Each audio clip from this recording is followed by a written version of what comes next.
Test, test, test, test.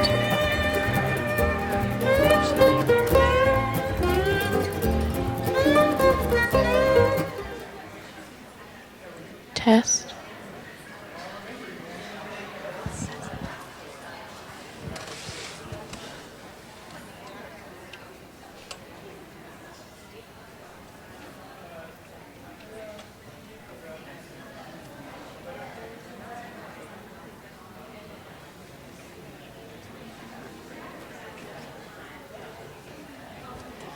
Test.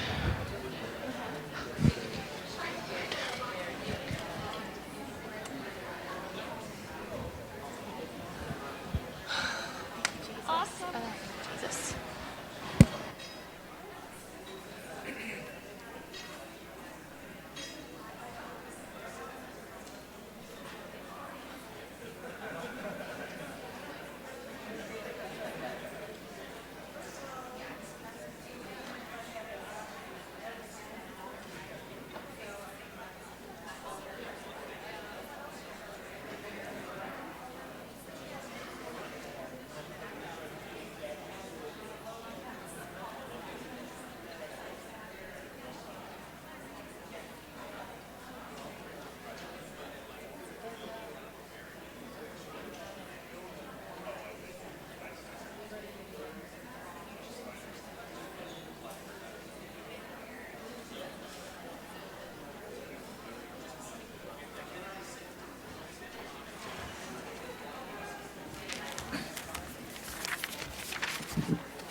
Good morning. I wonder if I could get your attention, and we'll call this meeting to order. My name is Gordon Bernard. I'm Associate Vice Chancellor for Research here at Vanderbilt, very integrally involved with infrastructure for clinical and translational research, and welcome all of you to this program, which is designed to call attention to the proposed rule changes for the Common Rule and give you an avenue for responding to those proposed changes, both locally here and through mechanisms that I'll talk about in just a minute. In fact, they're up here. You can post a comment about any of this online or by mail, and I'll just let you read those instructions. And we have a nice lineup today of speakers that will go through some of the issues around biospecimens and broad consent. We're on social media. You can tweet your questions to @CommonRule2015 or email your questions to commonrule2015@ctsac4.org. These are our partners in setting up this meeting, the NIH, the Genetic Alliance, Clinical Trials Transformation Initiative, the Center for Information and Clinical Research Participation, the Office for Human Research Protections, which is the agency that oversees the institutional review boards, and the Clinical and Translational Science Awards, the CTSAs. You'll find in your packet a agenda for today's activities, and just let you look at that on your own. And I'd like to start off this session by giving just a very brief background of clinical research and how we have gotten to where we are in the world of clinical research. So in 1747, James Lind found that the addition of citrus fruits to your diet could prevent scurvy. This study was carried out on a ship in the English Navy, and it was one of the first modern-style research projects. It wasn't a randomized trial, but it was prospective, and there was control groups, and he was able to conclusively show that the citrus fruits helped. And 50 years later, the British Navy made lemon juice a requisite in the seaman's diet. Only took 50 years to operationalize those findings. And we don't do much better today. I saw a statistic recently that it's somewhere around 15 to 17 years between a scientific discovery and its application in practice. In 1931, James Amberson conducted the first modern prospective randomized trial. This trial was to evaluate tuberculosis therapy. And it became a model for the current approach to drug evaluation, and in fact, the current approach to really answering any clinical question. And he goes down in history for doing that. Then things get dark. The Nazis conducted experiments during World War II and before World War II that were exposed after the war, and there were trials in Nuremberg around the Nazi doctors and others that conducted these trials. 17 of these physicians were convicted of murder. It drove the push to establish the Nuremberg Code. And the Nuremberg Code laid down these principles. Consent should be obtained, period. But it should be without coercion. Human experiments should be based on prior animal experimentation. Results should justify the experiment. Only qualified investigators should conduct medical research. Physical and mental suffering and injury should be avoided. There should be no expectation of death or disability from experiments. So that was the first attempt to codify how we should handle participants in research. The Declaration of Helsinki followed that in the 60s and further clarified some of the things that were currently in the code, in our thinking around this. And then in 1974, Congress enacted the National Research Act, which charged the then the Department of Health, Education, and Welfare, now called DHHS, Department of Health and Human Services, with establishing the rules and the oversight of boards to review research in this country. So that was the beginning of the IRB system. And further clarification came with the Belmont Report. The Belmont Report had 3 guiding principles: respect for persons, that individuals should be treated as autonomous agents, and vulnerable individuals should have extra protection. Beneficence, that we should be maximizing the benefits and minimizing the risks when we do research. And then justice, individuals should receive fair and equal distribution of clinical research burdens and benefits. We don't do research on prisoners, we don't do research on poor people, we don't do research in a foreign country. We do the research on those people who are the most likely to benefit from the findings of the research or suffer the risks of it. And then the common rule was established in 1991, 45 Code of Federal Regulations 46, and this brought together a hodgepodge of regulations for research that were embedded in various federal agencies. And so these 16 federal agencies, after a whole lot of work, got together and said, okay, we have a common set of rules under which we will operate. We wish Washington worked that way today. So the common rule defined research in human subjects, and I'll go through that in a minute. It tells which activities must be reviewed by institutional review boards. It mandates the IRBs and specifies what types of individuals would need to be represented on all IRBs, defines procedures for review and approval, and specifies requirements for obtaining informed consent. And those definitions are really important here. What is research? Research is a systematic investigation designed to develop or contribute to generalizable knowledge. So if we in Vanderbilt Hospital want to improve our quality and we want to study something on Ward 8C, we can do that and involve our patients and our nurses and other personnel and improve our quality that way. But if we decide that that project is to generate knowledge that we want to send out to the rest of the country by way of publication, presentation at national meetings, or other such things, that is generalizable knowledge, and we need to go to a review process in the IRB for that. What is a human subject? A living person about whom a researcher obtains data through either intervention or interaction with that individual, or using identifiable private information, typically the medical record. So systematic investigation, living human being, private or private health information is what constitutes a human subjects research. So why make changes now? Well, there's a number of things that have happened in the last few years that kind of changed the landscape, if you will. Electronic medical records have changed the way research can be conducted. There are health systems out there with millions, literally millions of patients' records electronically stored where data can be extracted from these records, which we didn't have before. There's the availability of genetic data and increasing numbers of genetic studies. and that wasn't anticipated in a lot of the rules that we currently operate under. A rising cost of health care that result in the need to rapidly assess real-life effectiveness of the medical interventions.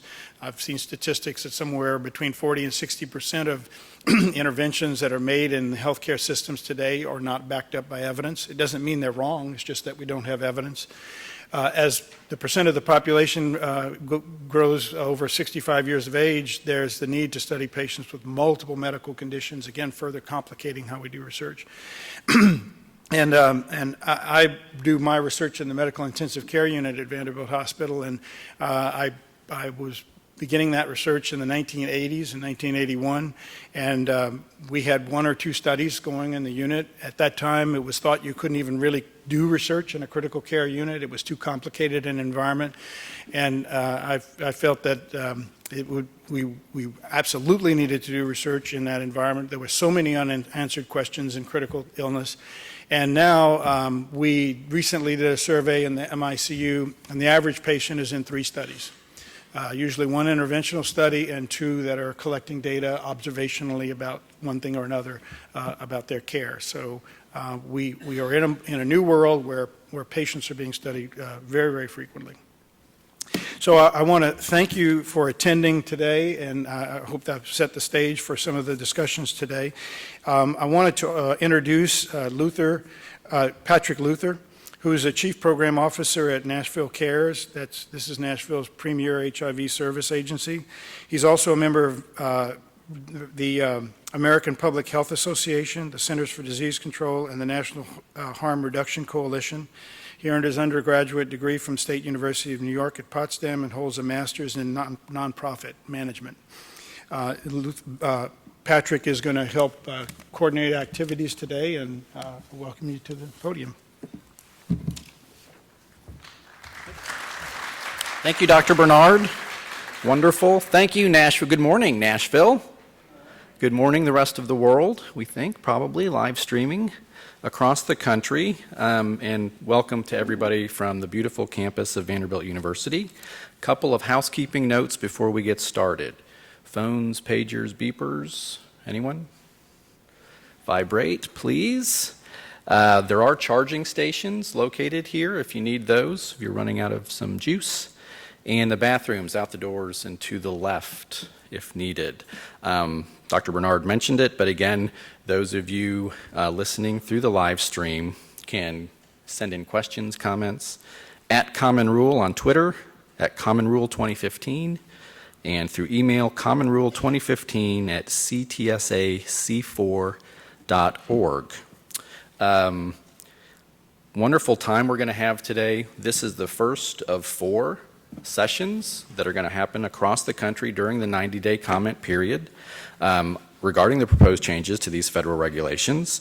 And today we'll be really focusing on requiring consent for research with biospecimens and allowing broad consent. So we've got a great slate of speakers to address those things and give an opportunity for folks to ask questions and to comment. We will go over how to add a formal comment at OHRP towards the end of the meeting, so please be sure to stay tuned for that. Okay, without further ado, it's my pleasure to welcome Mr. Taunton Payne, who is a science policy analyst in the Office of Science Policy, the Office of the Director at the National Institutes for Health. Mr. Payne is involved in a variety of science policy issues, including developing policies for human subjects protections, particularly for protection of participant privacy and confidentiality and informed consent for research, as well as policies for oversight of genomic data sharing, dual-use research, and increasing public access to scientific data. Mr. Payne joined the Office of Science Policy in 2011. He holds master's degrees in history from Columbia University and the London School of Economics. Joining us during Mr. Taunton's presentation, we have Julie Kaneshiro, Irene Stith-Coleman, Julia Gorey, and Lauren Hart-Smith via telephone conference. So they will also be participating. They are from the Health and Human Services Office of Human Research Protections.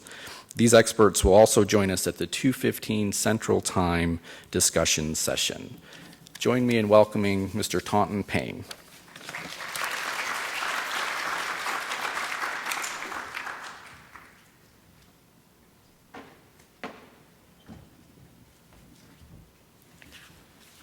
Okay, well, thank you for that introduction. I'm going to give you a brief preview first of what I'm going to cover today. First, I'll give you some background on the Common Rule and the NPRM. Then I'll go over the major proposals one by one in the NPRM. And then I'll give you a brief explanation of what the public comment process is, how it works, and how you can submit a comment. Okay, so what is the Common Rule first? I'm sure many of you know this, but in case any of you don't, the Common Rule is just the shorthand name for the body of federal regulations that establish human subjects protections in research. And there are two pillars of the Common Rule that are established by this regulation. In research, and the second is ethical review by independent institutional review boards. And you might ask, what is an NPRM? Well, an NPRM stands for a Notice of Proposed Rulemaking. It's issued by the government to announce and explain forthcoming changes in regulations. It's usually issued for public comment, so in this case for a 90-day public comment period. And we recognize that in this particular case, this is a very complex set of issues. It's a very large regulation that's being published. And we also recognize that the Federal Register, which is the federal government's official publication for announcing these changes, is not necessarily widely read. So we really welcome this opportunity to increase awareness of this forthcoming regulation and to invite public comment. This is just a list, very briefly, of the 18 federal departments and agencies that follow the Common Rule. And I just want to note that we'll be joined for the first time by the Department of Labor when the rule becomes final. Dr. Bernard already went over a lot of the history, so I'll just be brief and draw your attention to 1991, when human subject regulations became common to those 18 departments and agencies. And 2011, when an earlier version of this NPRM was published called the Advanced Notice of Proposed Rulemaking. And then finally to 2016, which is ideally when we hope the final Common Rule will be published. And just as a brief guide to how the NPRM is structured when you're going through it, first there's an executive summary, and then it provides an extensive rationale for the modernization of these regulations. And then it goes through the major proposals in the rule one by one. And for each proposal, it has what the current Common Rule says. It has what the ANPRM proposal said, if there was such a proposal, and the discussion of public comments that were received on the ANPRM for that proposal. And then it describes the NPRM's proposals. And last, it asks a series of questions about each proposal, and there are 88 total questions in the entire NPRM. It's also then followed by a summary of all the comments that were received on the ANPRM, and a regulatory impact assessment, which is just an estimate of the quantifiable and unquantifiable costs and benefits of implementing the final rule. And last, in the NPRM, there's the actual proposed regulatory text itself. So why are we doing this?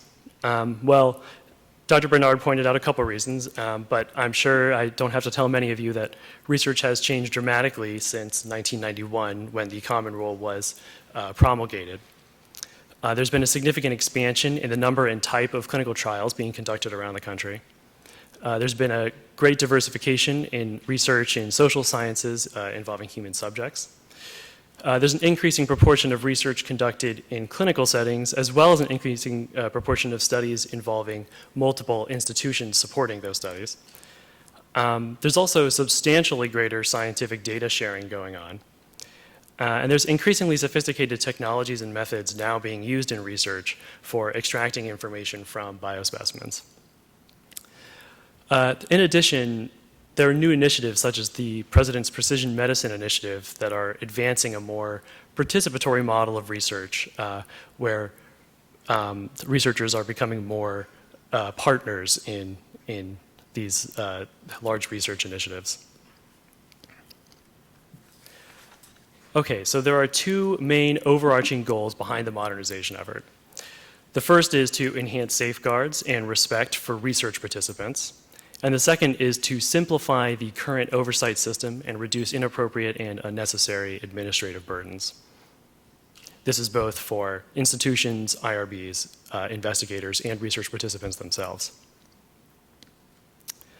There are a number of major reforms that are advanced in order to achieve these goals. And the first is to calibrate or to match the degree of oversight to the level of risk associated with the research. The second is to require consent for research with biospecimens, regardless of whether they are identified or non-identified. There's also the allowance to use broad consent for future research of biospecimens and identifiable information. There's an intent to simplify consent documents and processes, to increase privacy and security safeguards and to establish standards in that area, and to streamline IRB review of research. And these two reforms will be the focus of the sessions later today. So the first set of reforms, matching the degree of oversight to the level of risk, is achieved by including some research in the rule that is currently unregulated, while excluding and exempting other categories of research.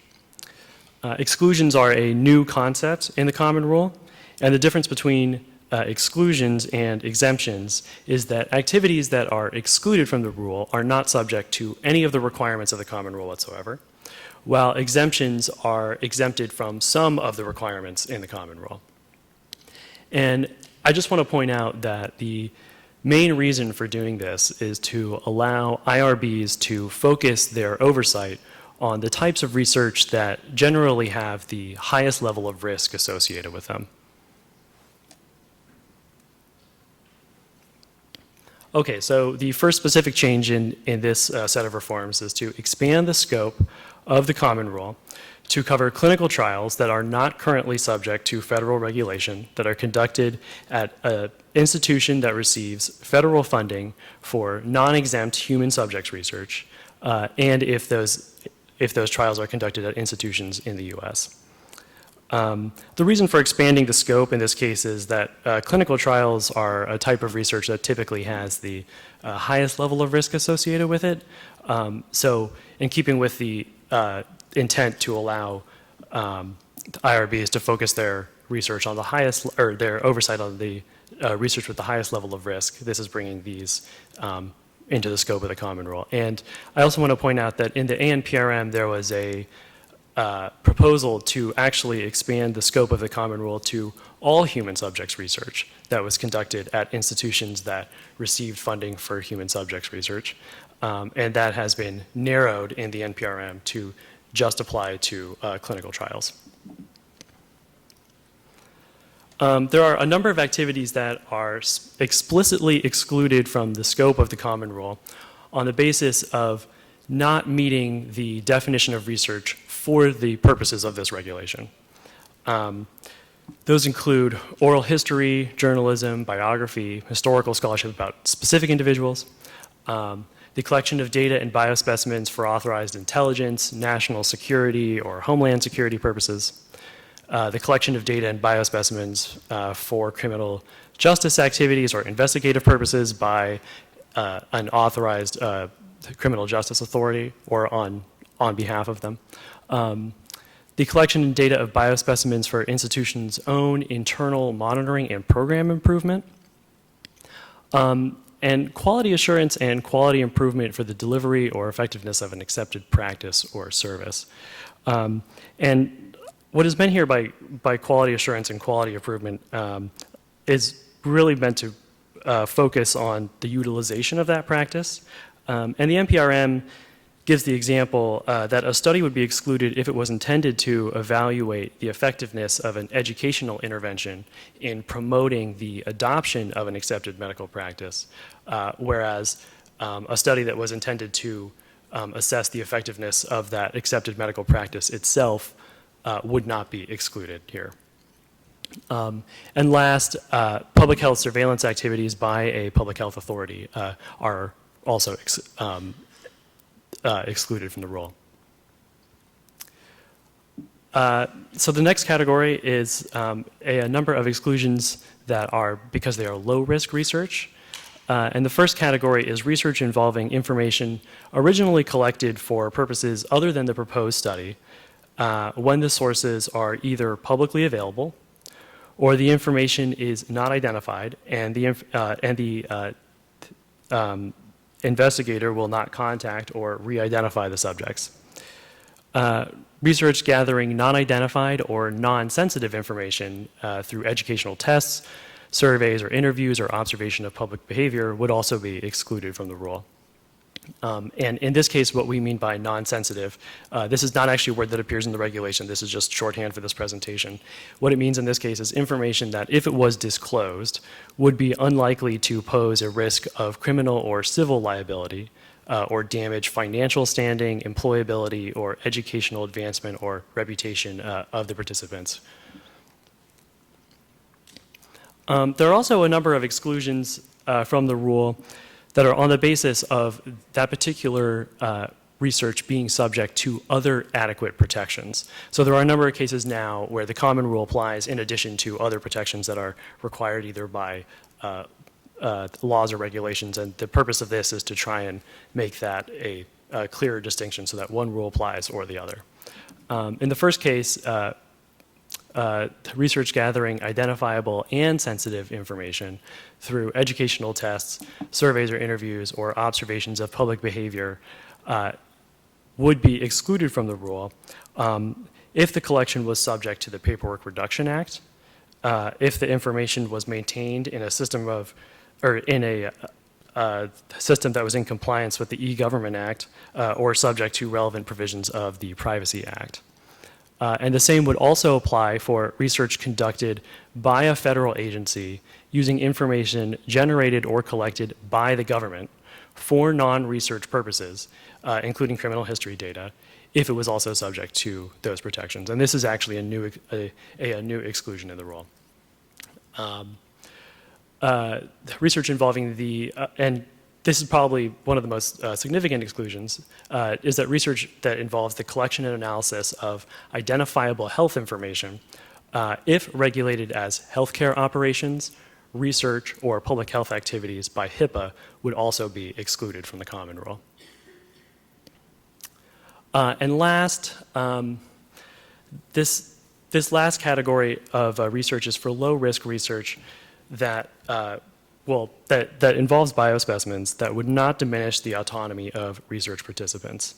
And what is meant by this is research involving non-identified biospecimens that will not reveal new information about an individual, such as test and assay development and validation. For example, if you have one set of biospecimens where there's a known disease status and another set that does not have that disease status, and you want to develop a test using those biospecimens to ascertain the disease status, that would be excluded from the rule. It also includes quality assurance and control activities and proficiency testing. So there are, the next major change in the degree of oversight is by exempting certain categories of research from some or most of the requirements of the common rule, provided that certain protections are applied. All of these categories, at a minimum, must include the first protection here, which is that a standard tool or an expert with knowledge of the regulation must be used to determine the exemption status of the proposed research, and that records of that determination are kept.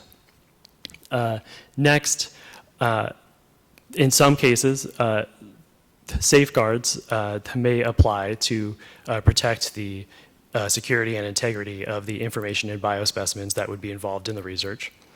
And last, there are a couple of exempt categories of research that would require a limited IRB review of the consent process, and that the consent be obtained using a broad consent template.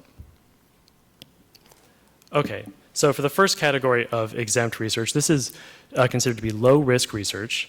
It includes research in educational settings and practices that would be unlikely to adversely impact students' opportunities to learn. Research and demonstration projects supported by the federal government to evaluate public benefit or service programs. Research involving benign interventions or video recording if the information is non-identified or not sensitive. And taste and food quality evaluation. And for all of these categories of research, the only protection that would be required would be that an exemption determination be made and recorded.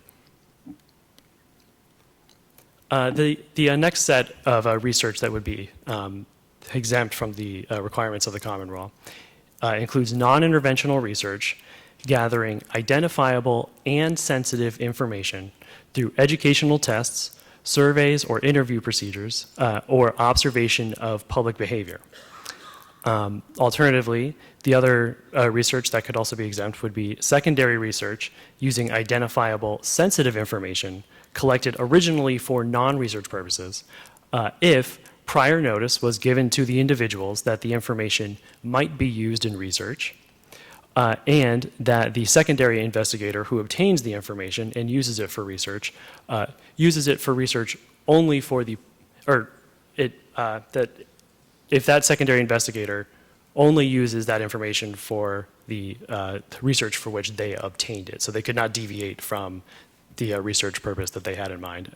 And in this case, there would be two protections required. First, the exemption determination would have to be made and recorded. And there would also have to be safeguards to protect the information. And to be clear, this does not involve biospecimens. So in this case, the safeguards would just be for the protection of information. And there is a section in the rule that defines safeguards, and we'll come back to that later. And the last category of exempt research is really intended to allow broad consent and to facilitate secondary research with identifiable specimens and data. So there's two categories in here, and they kind of work together. The first is that biospecimens and identifiable information could be collected for the purpose of establishing a biobank or a database. If that was done, it would require that the exemption determination be made and recorded. Safeguards to protect both the information and the biospecimens would have to be in place. The information in biospecimens could be obtained under a broad consent, and limited IRB review would take place first to ensure that the safeguards and the broad consent that are required by this provision are actually in place, and second, to evaluate whether the context in which the broad consent was collected was appropriate. So this broad consent might be collected in clinical settings, and it's possible that there might be certain clinical scenarios where it wouldn't necessarily be appropriate to obtain broad consent. And the second category of exempt research here would be secondary research with biospecimens or identifiable information when there are no plans to return individual research results. And this would be using those identifiable data or biospecimens that were collected under the first exemption there. And this would only require that the exemption determination be made and recorded, and that safeguards be in place to protect the information. There would be no IRB review in this case. Okay, so it's worth pointing out how the exclusions would apply to vulnerable populations. And so in this case, the exclusions would all apply to research with vulnerable populations. The Common Rule does not say how excluded activities can involve vulnerable populations. The pregnant women and neonates could be involved in all of the exempt research categories. Certain research involving children could not be exempt from the rule, including research involving benign interventions or video recording if the information is not identified or not sensitive, and non-interventional research gathering identifiable sensitive information through educational tests, surveys or interviews, or observation of public behavior.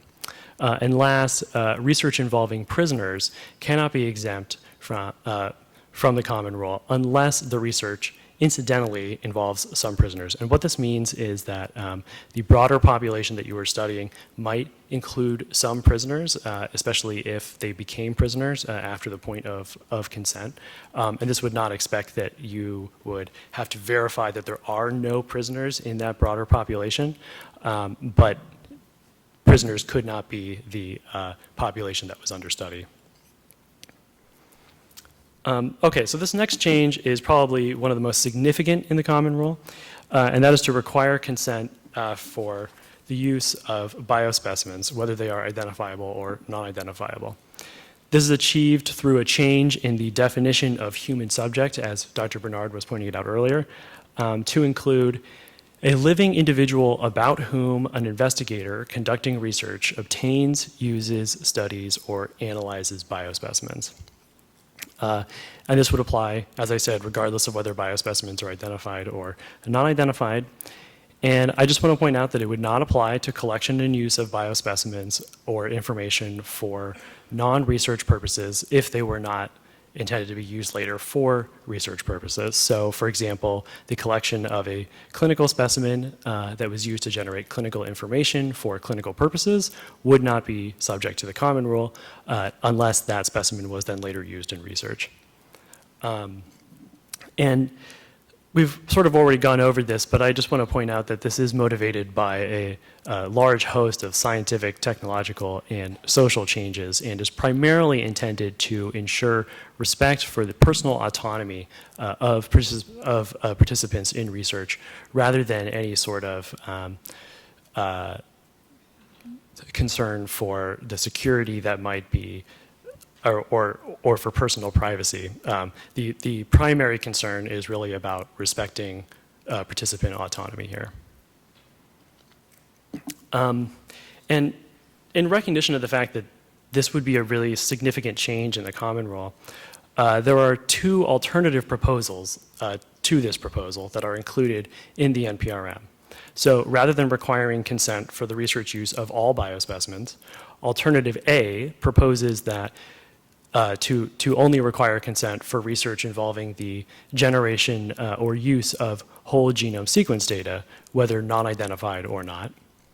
And Alternative B, rather than requiring consent for the use of all biospecimens, proposes to require consent for research involving generation or use of data that is unique to an individual and could be used to identify them if combined with publicly available data, whether it is non-identified or not.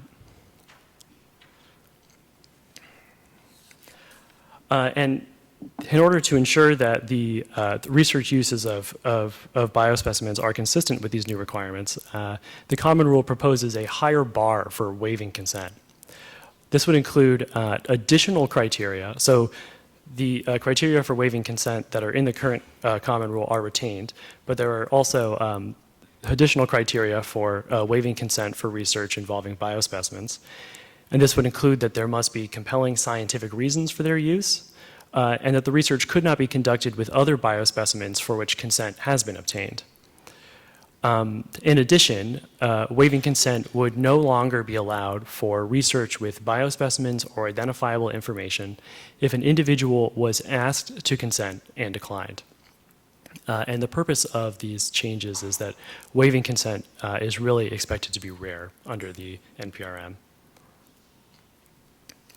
Okay, so the next major change is to allow the use of broad consent for the collection and use of biospecimens and identifiable information for future research purposes. This must use the approved template to be developed by the Secretary with public comment. And the return of individual results would not be allowed when using this template. And it may be used in conjunction with specific consent. And what I mean by that is that a study could have a specific consent for that study that describes that particular study and the risks involved with it, while in addition having a broad consent that could also be sought that would allow the broad future use of biospecimens and data collected during that study.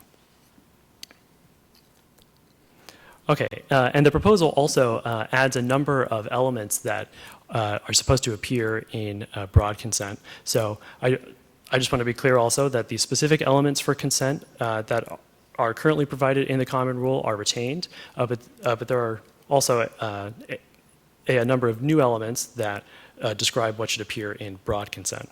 So this includes a general description of the type of research that may be conducted with those biospecimens or identifiable information, a description of the scope of the consent, that is, for how long will biospecimens and information be collected from the individual. The NPRM says that it can be up to 10 years from the date of signing the consent or the date of the legal age of consent of the individual, whichever comes first. It also describes the time period of availability for secondary research, which can be indefinite. So biospecimens and data that are collected can be used indefinitely for research, but it does allow the option that that could be limited in some way if it was considered appropriate. It also includes a statement that participation in the research is voluntary and that the refusal will involve no loss of benefits to which the participant is otherwise entitled, and that the participant may request to withdraw their consent for the use of their biospecimens and data.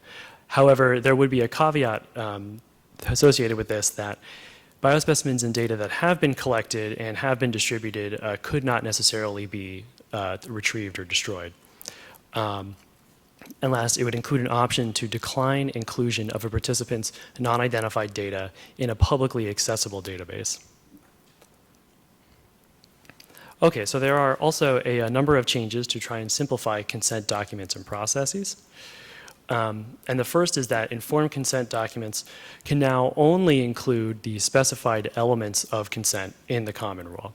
So all other documentation, such as institutional boilerplate language that states what the liability of the institution would be, can only be provided as appendices to the consent form. However, if it is combined with a HIPAA authorization form, then that must be presented in the consent and not in the appendices. The NPRM also requires that participants be provided with the information that a reasonable person would need to know in order to make an informed decision about their participation in research, and also that they be provided with an opportunity to discuss that information. There are also a number of changes in the NPRM to establish privacy and security safeguards for biospecimens and identifiable information. So first, research would be required to follow either specific measures to be published by the Secretary or the measures that are required by the HIPAA privacy and security rules, such as limitations on disclosure and administrative, physical, and technical safeguards. Sharing of these biospecimens and identifiable information would be permitted only for other research with equivalent safeguards if it was IRB approved, assuming that IRB approval was required, and no further sharing would take place. It could also be shared for public health purposes or for any other purpose that a participant consented to. And IRB review of safeguards would not be required, or rather IRB review of the sufficiency of these safeguards would not be required. There are also a number of measures intended to streamline IRB review, the most significant of which is that there is a new mandate that institutions located in the U.S. engaged in cooperative multi-site research must rely upon approval by a single IRB unless local IRB review is required by law, or the federal department or agency funding the study determines that a single IRB would not be appropriate for that particular study. And furthermore, there's a clarification in the rule that IRBs, rather than the research institutions at which they reside, will be held responsible if IRBs fail to follow the regulatory requirements. There are also another, there's a number of other review of efficiencies to try and streamline IRB review and operations. The first is that IRBs will no longer have to review grant applications. The second is that continuing review of research would be eliminated for research that is eligible for expedited review, and for studies that have progressed to only data analysis or accessing follow-up data from standard clinical care for a participant's medical condition. If IRBs do conduct continuing review when it is not required, the rationale for doing so would have to be documented. There are also a list of the list of activities that are eligible for expedited review are now considered to be minimal risk unless the reviewer would decide otherwise. That's a reversal from the current common rule where they have to show that the activities on the list of expedited review activities would be no more than minimal risk. And for when minimal risk determinations do need to be made, there's a list of minimal risk research activities or guidance will be published to assist with that process. So there are also a number of transition provisions in the rule, and what this means is this is really how the timing is structured from the current common rule and how it would transition to the final common rule once the NPRM, the final NPRM is published. So the effective date of the new requirements would be 1 year after publication of the final rule. The research begun before the effective date would not be subject to the new requirements. Biospecimens collected before the effective date would be grandfathered if they were non-identified. And a compliance date of 3 years after publication of the final rule would be allowed for the new consent requirement for biospecimens and for the mandate for single IRB review in cooperative research. So I'll just give you a brief overview of how the public comment process works here.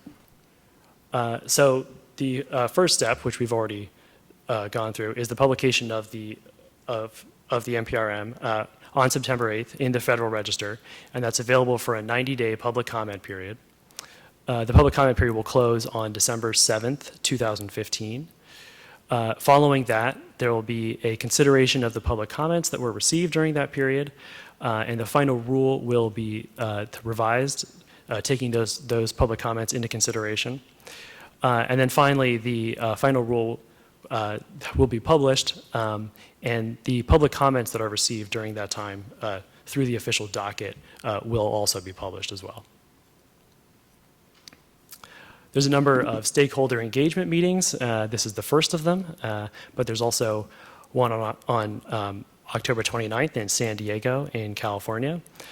There's one on November 5th in Chicago, one on November 18th in Philadelphia, and OHRP is also holding a town hall meeting on October 20th in DC.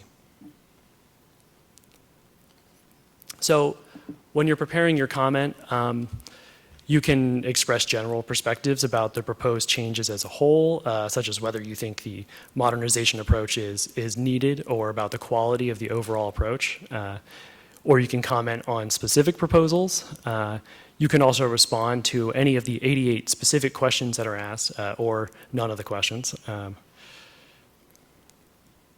And in order to submit a comment, you can go to the regulations.gov website. This link will take you there, or you can search for the Common Rule NPRM, and then choose to submit a comment. Or you can go to the Federal Register, the Federal Register website itself, and you can also submit a comment that way. You can send them by fax, and you can also send them by mail. Okay, well, thank you, and I encourage everybody to read the rule and to submit public comments. Thank you, Mr. Taunton. If you're just joining us via live stream, we are in Nashville, Tennessee, the first of 5 stakeholder engagement meetings regarding the proposed changes to federal regulations for human research, otherwise known as the Common Rule. Mr. Taunton Payne has just finished his overview of the proposed changes to the Common Rule. He is the policy analyst at the Office of Science Policy for the National Institutes of Health. And we're opening the floor now here at Vanderbilt for any comments, questions you have. If you'll walk up to a mic or raise your hand. The microphone over here.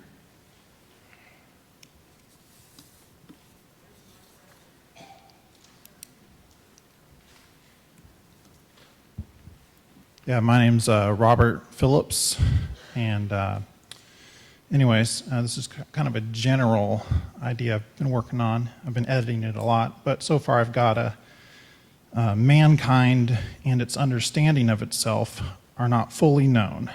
Over the eons, man has set up safeguards to protect what it can understand and what it hopes to understand. There are things that we are not yet able to understand, no matter how much studying, questioning is implemented by, to, or on the reasonable person. Simply stated, we do not fully understand why things are the way they are or turn out the way they do. What we do not understand, we leave to our faith backgrounds. Robert Phillips. Thank you for your comment. You may. Mr. Taunton, do you want to respond to the comment? Well, that's so. I think you touched on sort of a theme there of what we do and do not understand, and I suppose that the regulations here are attempting to make it so that we can support more research ultimately that would help us to expand what we do understand, and to reduce the sort of amount of risk that people experience in that process of trying to learn more. So, thank you. Hi, I have two fairly specific questions. The first is about the issue of IRBs being held legally accountable if the rules aren't followed. And so I'm wondering what the aim of that, or what you expect the consequences to be. Is it to prevent institutional shutdowns, and what it'll mean for IRB membership?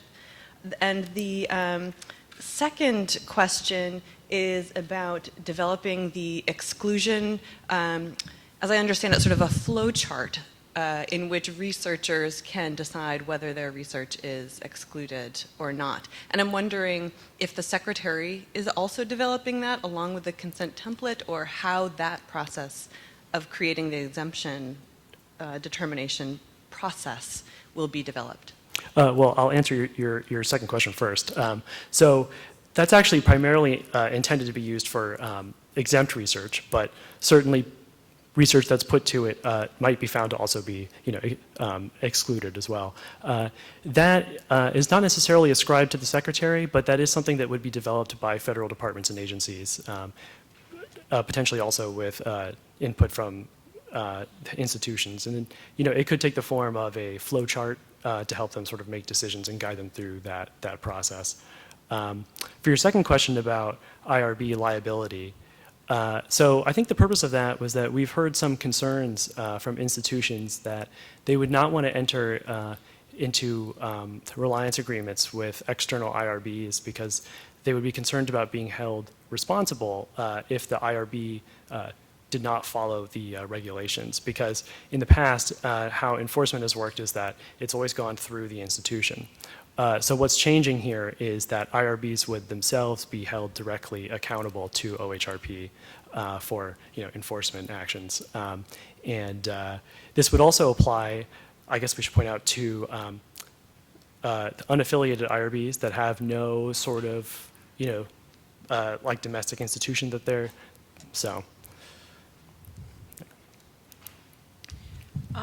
I just have one question of clarification. Sure. I believe I heard you say that when there's broad consent, it's impermissible to return results. I suspect that isn't what you meant to say. I think that because there's an awful lot of research that's actually being funded by the NIH that does precisely that. I think, am I correct to say that what is going on is that if you're going to return results, that requires full IRB review, which I think the rule does say. Well, that's correct, yes. Okay, thank Yeah. you. I just wanted to be clear about that. Thank you. Okay. Actually, is OHRP on the line?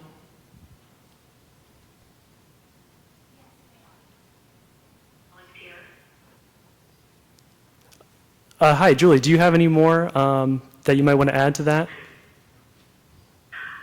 I guess I would just clarify that the return of results or the prohibition on return of results is specifically linked to one of the exemptions that you noted, the exemption at 104F2, specifically conditions the use of that exemption on not returning research results to subjects, and if results would be returned, as was just noted, that would require IRB review.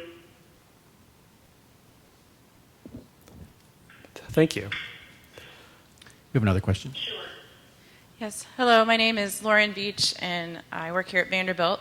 And I have a question regarding the status of these requirements being applied internationally. Say I have a multi-site clinical trial with some sites that are domestic and some that are international. How would you go about, if it's a federally funded study, how would that work out? Thank you. Well, so the sites that are domestic would have to rely on a single IRB, and the sites that are not domestic would not have to rely on a single IRB. Okay, thank you. Any other questions? Okay, I think we have a couple from Skype. Oops, my computer turned off. I'll run back and get them.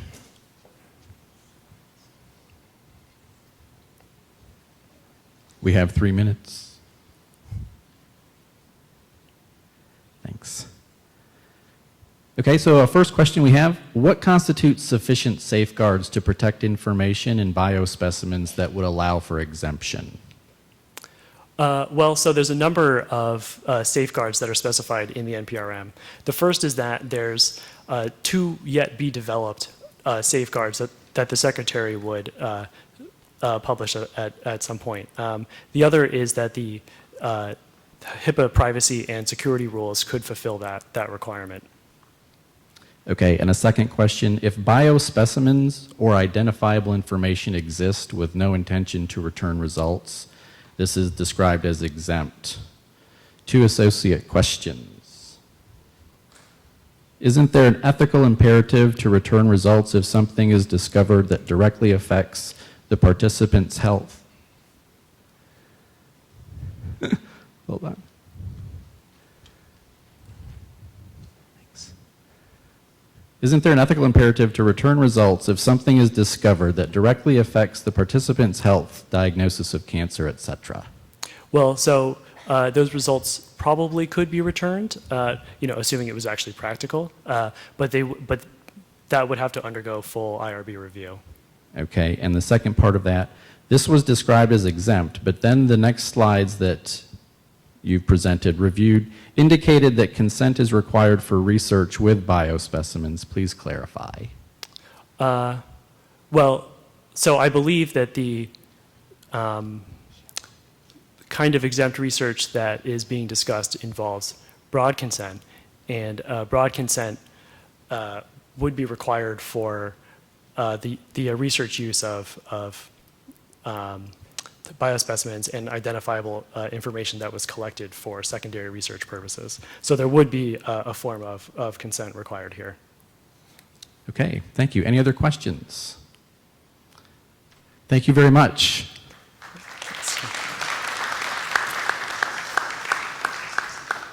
If you're just joining us via live streaming, we're in Nashville, Tennessee at Vanderbilt University in one of 5 stakeholder engagements concerning proposed changes to the federal regulations of human research, normally called the Common Rule. That was Mr. Taunton Payne from the policy analyst at the Office of Science Policy for the National Institutes of Health. Next up, biospecimens and research.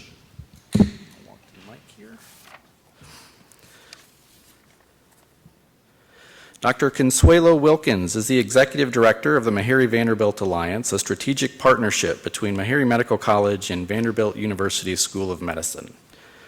Her primary responsibilities include developing and supporting collaborative initiatives and programs in biomedical research, community engagement, and interprofessional learning. Dr. Wilkins holds appointments as Associate Professor of Medicine at Vanderbilt University School of Medicine and Meharry Medical College, and serves as co-director of the Meharry Vanderbilt Community Engaged Research Corps. She is principal investigator of the Corey Research Award focused on improving patient engagement and understanding its impact on research. Prior to joining the faculty at Vanderbilt University Medical Center in 2012, Dr. Wilkins was an associate professor in the Department of Medicine, Division of Geriatrics at Washington University School of Medicine in St. Louis. She earned a Bachelor of Science in Microbiology and a Doctor of Medicine from Howard University. She completed residency training in internal medicine at Duke University Medical Center and a geriatric medicine fellowship at Washington University School of Medicine, Barnes Jewish Hospital. Following her medical training, Dr. Wilkins earned Master of Science in Clinical Investigation from Washington University School of Medicine. Please join me in welcoming Dr. Consuelo Wilkins.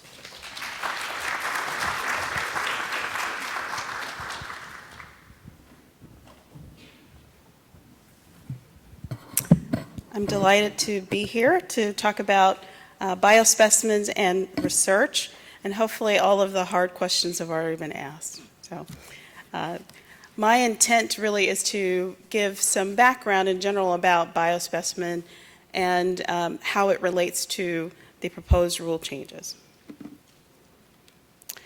So I intend to, or hopefully you'll be able to answer these questions at the end of the presentation. So what are biospecimen?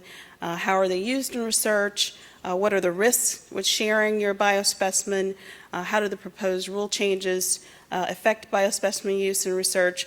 And what can a person control as it relates to biospecimen and research?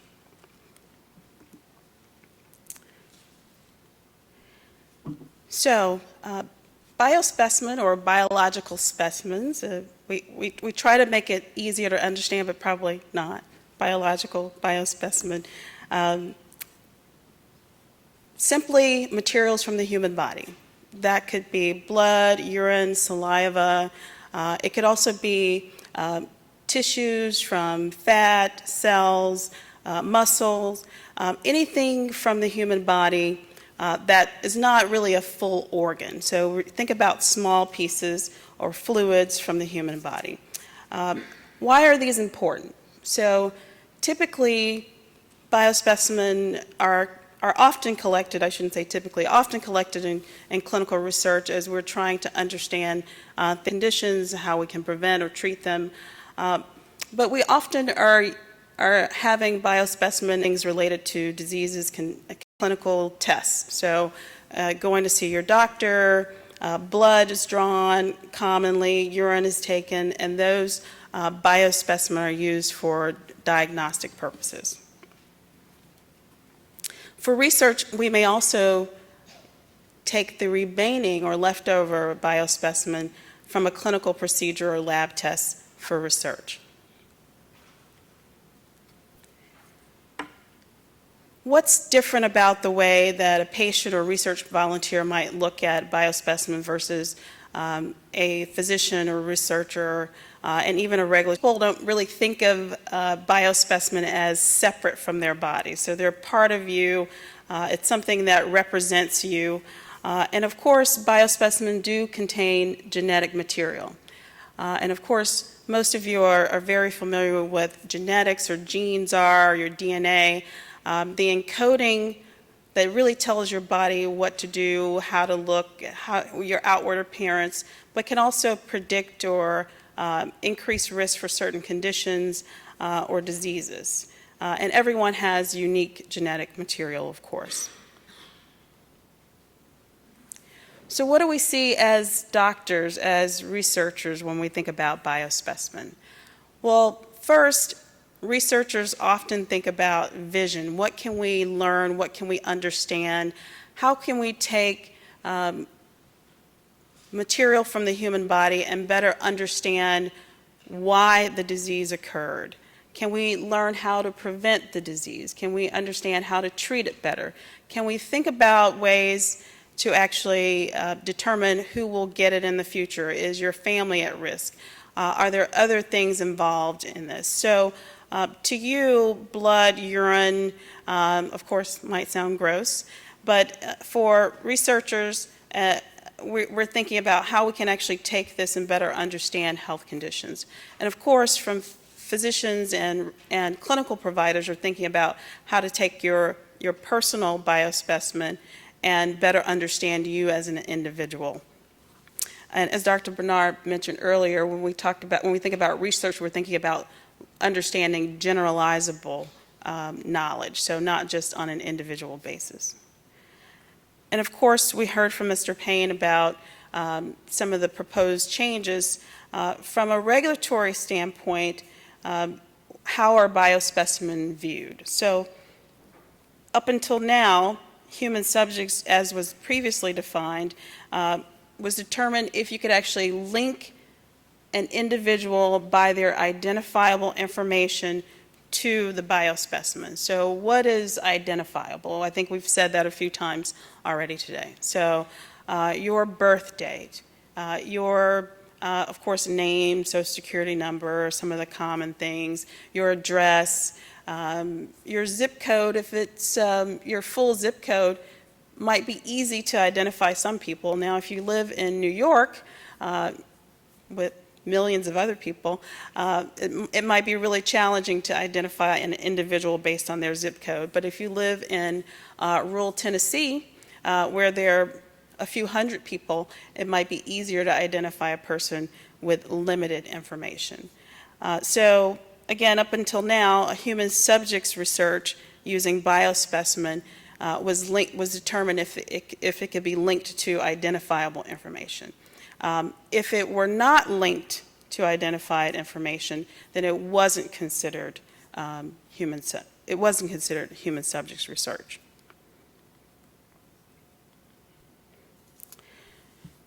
So, how are biospecimens used specifically in research? So again, we might take your blood and look for markers of a disease.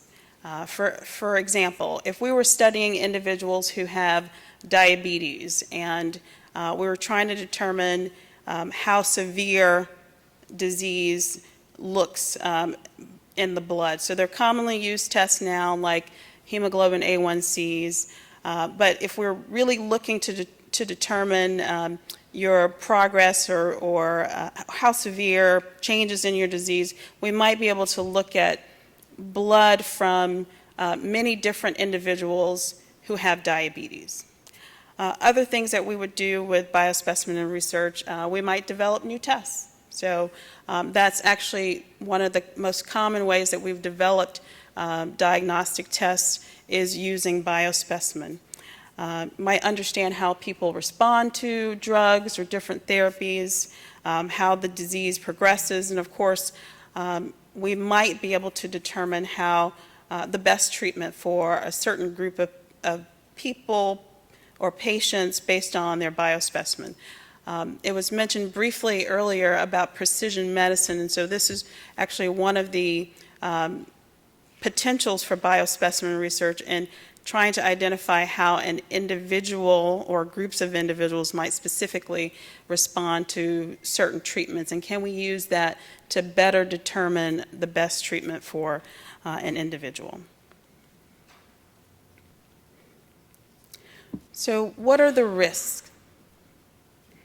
What should you be concerned about with using your biospecimen? We've heard that it's important that we maintain autonomy, that individuals will continue to be able to determine how their data, their biospecimen are used.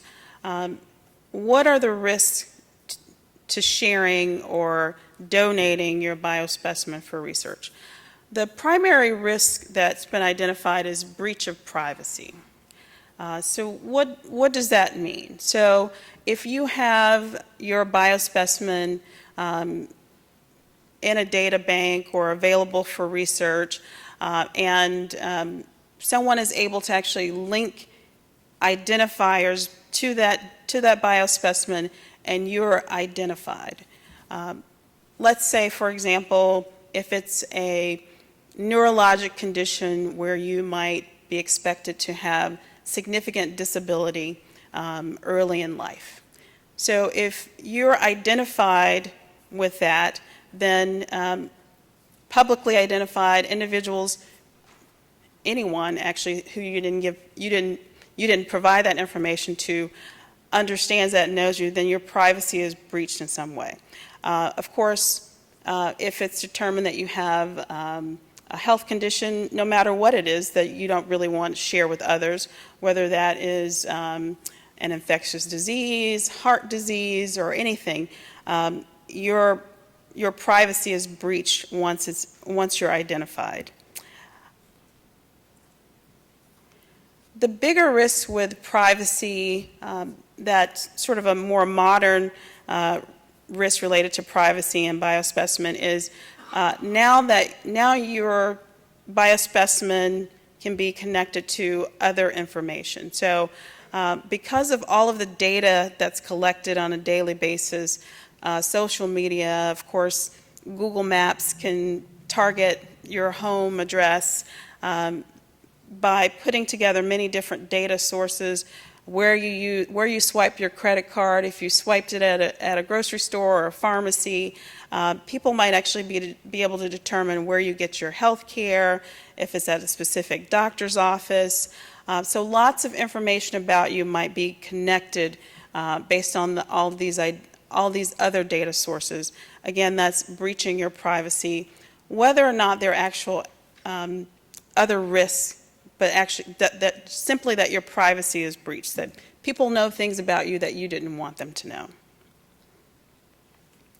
Another risk is the future unspecified research. So this is something that researchers have done for quite some time. So if you volunteered for a clinical research study, you might be asked if it's okay to continue to use your biospecimen for other research, and we don't really know what that research might be in the future.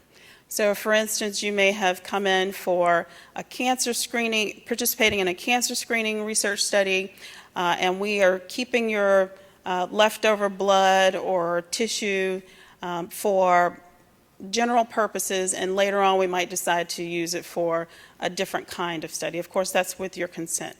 And that study might be very different from cancer prevention. It could be a mental health study. It could be a cardiovascular study.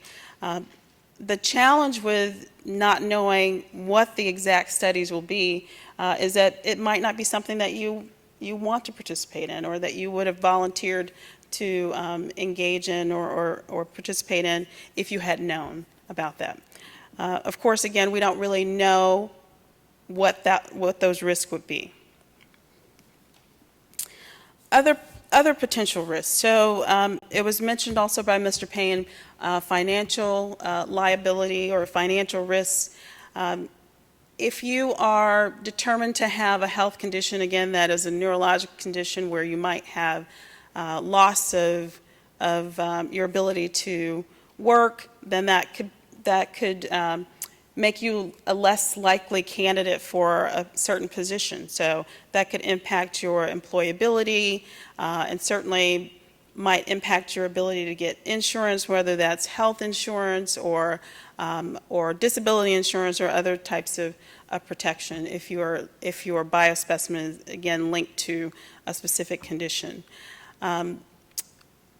Profit for researchers and industry is not really shared. And so one of the most recognized examples of this is the Henrietta Lacks story. And so the picture that you see here is Henrietta Lacks, who is an African-American woman who died of cervical cancer. And at the time that she was diagnosed, the researchers, or actually the clinical team, took her cells and gave them to a researcher who later found that her cells could actually live after a few divisions. So one of the things that happens frequently is that your cells may be able to stay alive for a short period of time after you're trying to replicate them. But for some reason, and I'm not sure we know why, Miss Lax's cells were immortal. So they continued to divide and were alive after many divisions. And this allowed researchers to do a lot of great work. I think the last I checked, there were over 11,000 patents that can be attributed to the cells from her, and that they have actually been mass-produced. Over 40,000 pounds of her cells have been used in different research. Of course, this has led to notoriety and profits for some, but the actual the research volunteer, well, she actually wasn't really a volunteer. She didn't consent to this, but her family didn't receive any profits from this.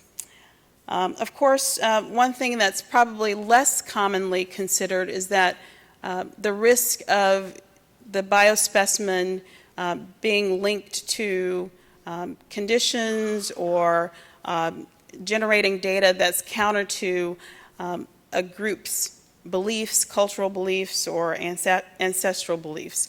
An example of that would be oftentimes we're not doing biospecimen research on a couple of dozen biospecimen. They're typically, and sometimes hundreds, maybe even thousands of different biospecimen we're using for a specific study. So that might allow us to actually look at groups of people with certain demographic characteristics or cultural characteristics.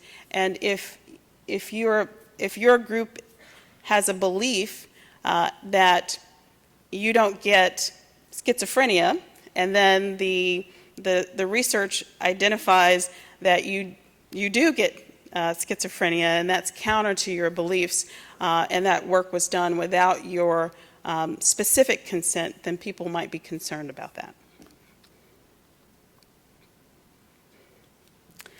So how do the proposed changes impact biospecimen research? So again, Mr. Payne has covered most of this. I'll try and just go over it again briefly. So the major change as it relates to biospecimen research is the definition of human subject. So now this new proposed change would expand the definition of human subjects to cover all biospecimen, whether or not the biospecimen can be identified or linked to an individual. So again, up until, well, currently, human subjects only includes those where it is identifiable, so that that biospecimen can be linked to an individual. So what does that mean for research?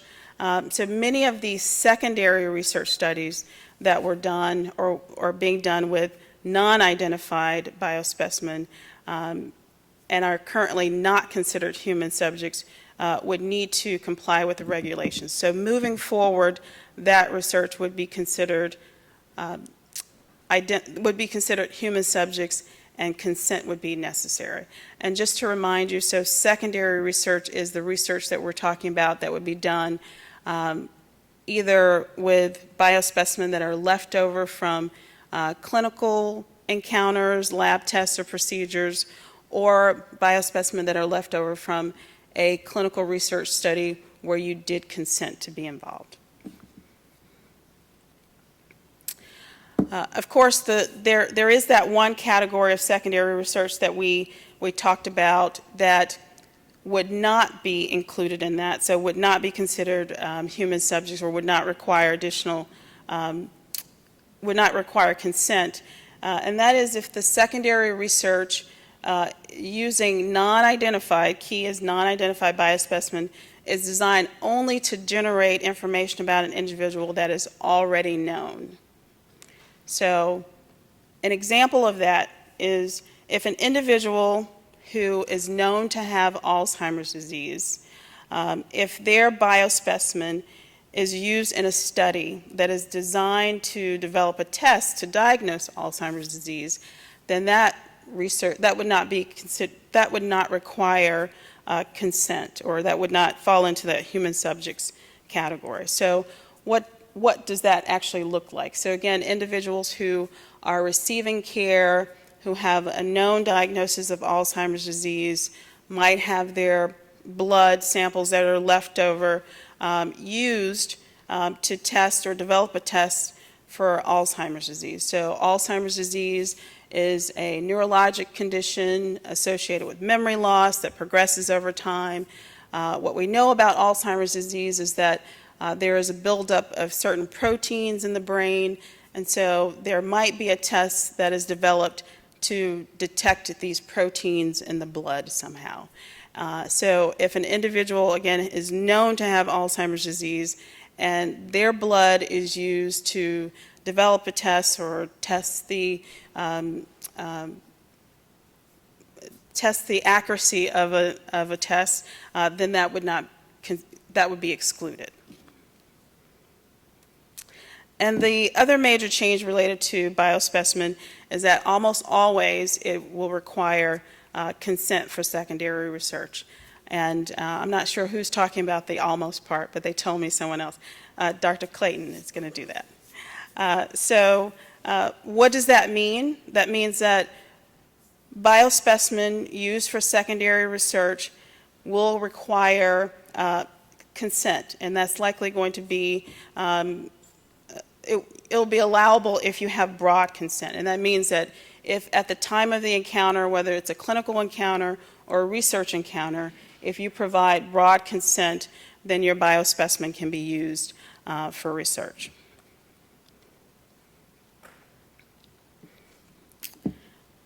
And what do you have control over? And again, I would like to emphasize that the purpose of the rule change is to allow individuals to continue to have control and perhaps have more control over what happens to their biospecimen. So currently, you can decide if you want your biospecimen to be used for research that involves identifiable information. So if we are conducting any research that links you, your birth date, social security number, address, any number of things, phone number, email address, to a biospecimen, that does require your consent.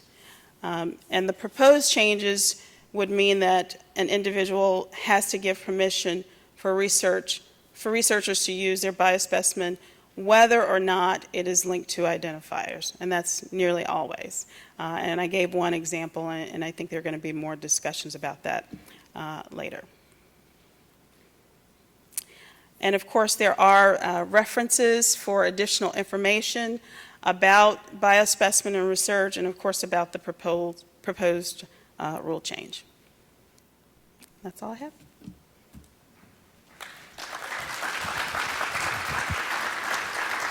Thank you, Dr. Wilkins. While folks are here live, moving up to the microphones with their questions and or comments, I'll remind our live streaming folks that you can tweet us or email us on Twitter at CommonRule2015 or email us at commonrule2015@ctsac4.org. Any questions you have can be sent through that media. Opened up for questions for Dr. Wilkins, the Executive Director of the Meharry Vanderbilt Alliance.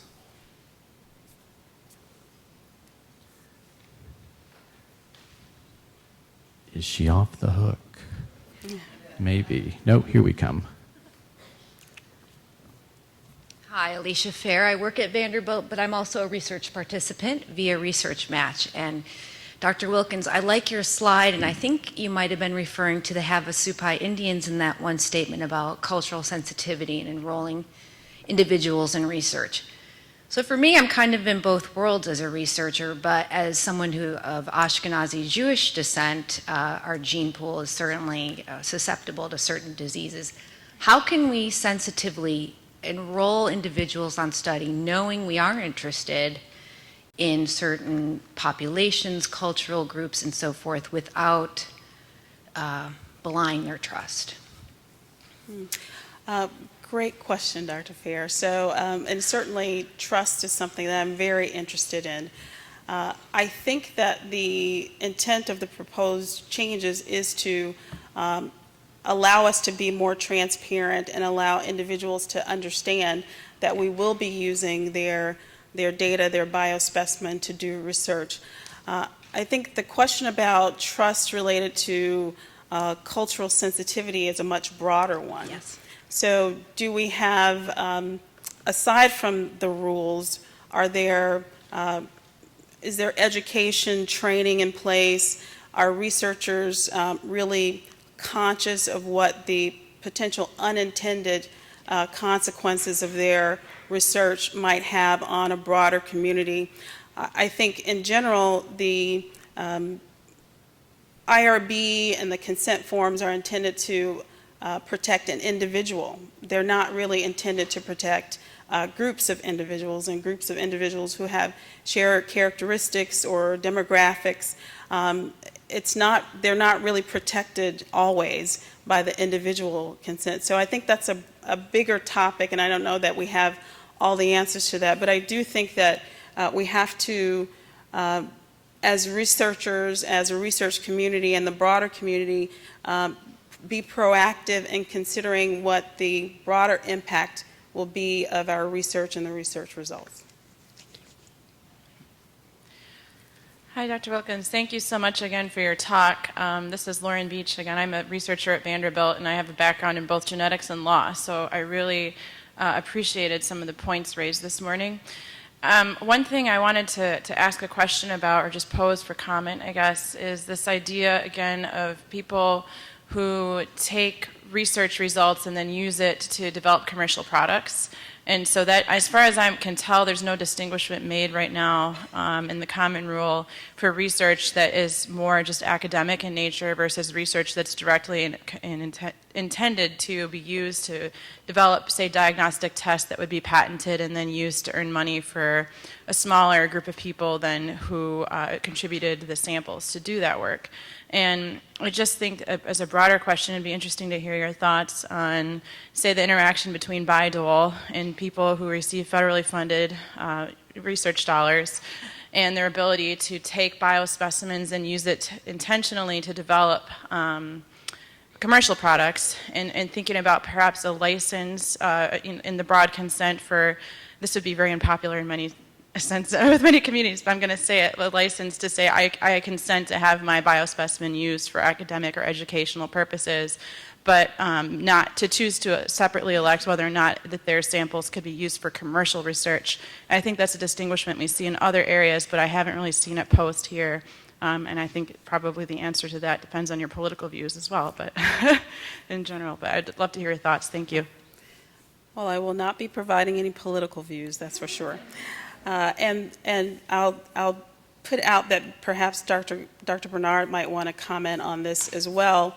I think that we've been operating under the assumption that when we talk about broad consent, we're talking about a consent that actually still has some clear determination, understanding of who can use. So when we say that biospecimen will be used for research broadly at Vanderbilt, that means that it's being used by Vanderbilt researchers. So it's not, the biospecimen is not sort of on an auctioning block or available to any individual who may or may not be doing research to use. So, and I think that most academic institutions, and certainly my experience here at Vanderbilt has been that there is, it's very thoughtful and a deliberate plan to make sure that we're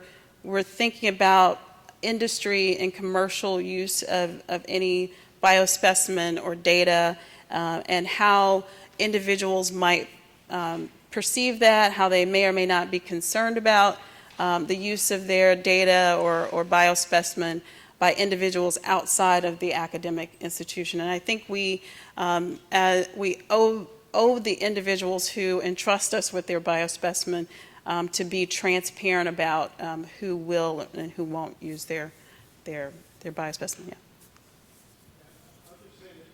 I don't know if this is on, that when we design consent forms for studies that will try to include information that says you will not benefit from any commercial activities that stem from the use of this sample. And it's just a practical thing, if nothing else. Usually it's not one sample. Henrietta Lacks is an exception to this, but it's usually groups of samples, perhaps hundreds, thousands of samples that might generate the kind of information necessary to develop, say, a new test. Well, so there's a control group in there that does, that's normal volunteers perhaps, or just normal patients without any disease, and then the affected group. And so how do you even begin to think about how you would compensate those folks? And you don't even know that the samples are going to ultimately be used for commercial value anyway. And it goes a circuitous path. So it's just, all I'm saying is that for practical purposes, it's very hard to tell somebody you'll benefit commercially from this if your sample's used for profit. Mr. Payne? Yeah, I'd just like to add two points for everyone to consider. First is that in the additional sort of optional elements of consent that are in the common rule, there's one new element which can be added to both the specific or the broad consent forms, which would be a statement about whether the participant would receive any share in the profits from the research. And the second point is just that, and this is, I think, something for everyone to consider, which is that the current common rule nor the NPRM actually provide a definition of what a biospecimen is. And a specific question asked by the NPRM is whether there should be a definition, and if so, what it should be. So I would encourage you to think about that, and if you have ideas about what it should be, or if there should be one, and specifically why it should be bounded in that particular way, that would be, I think, a very useful comment to submit. Thanks. And sir, to our left. Michael May, Vanderbilt. I have a pragmatic question. If a researcher has a whole lab full of de-identified samples, how in the world can he guarantee consent? He doesn't know where they came from. And how would that extension actually work? So I'm not sure if I'm the right person to answer that question. If a researcher has de-identified samples, I would hope that he or she knows where they came from. So he or she may not know the individual who provided them, but he or she should know the source. So whether that source is a pathology lab or a lab where blood samples are processed, or clinical research, the Clinical Research Center, I would hope that an individual would know those things.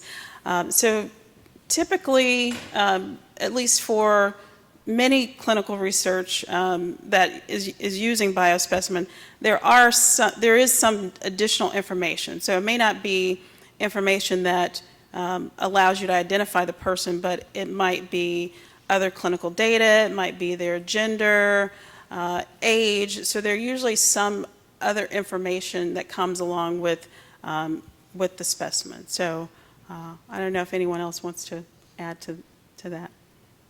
Unidentified research objects, or unidentified biospecimens showing up. Well, I presume that the authorization for grandfathering in samples like that is why that's there, because there are huge numbers of biospecimens stored in this country in various ways that are not really traceable, and on purpose. They were designed to be de-identified because the law allowed you exemption under or exclusion from the IRB review if they're de-identified samples.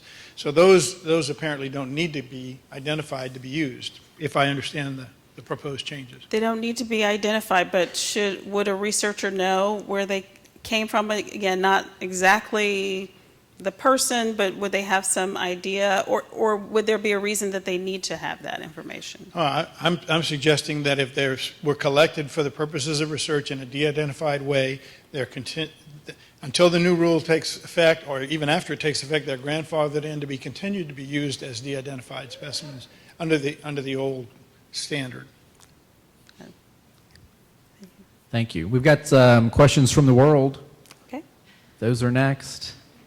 First question, how do you reconcile emphasis on re-identified with the fact that the research on data derived from biospecimens, including whole genome sequencing, whole exome sequencing, isn't covered? Repeat the question? Sure. How do you reconcile emphasis on re-identified with the fact that research on data derived from biospecimens, including whole genome sequencing, whole exome sequencing, isn't covered? And I feel like I'm having to infer some here. So if re-identified, so that is presuming that there is some breach, so that somehow data, biospecimen are de-identified, and then by some unfortunate circumstance, they are re-identified, but they're not covered by the exclusion. Mr. Payne, is that you? Yeah. It's lovely. I have a go-to group right here.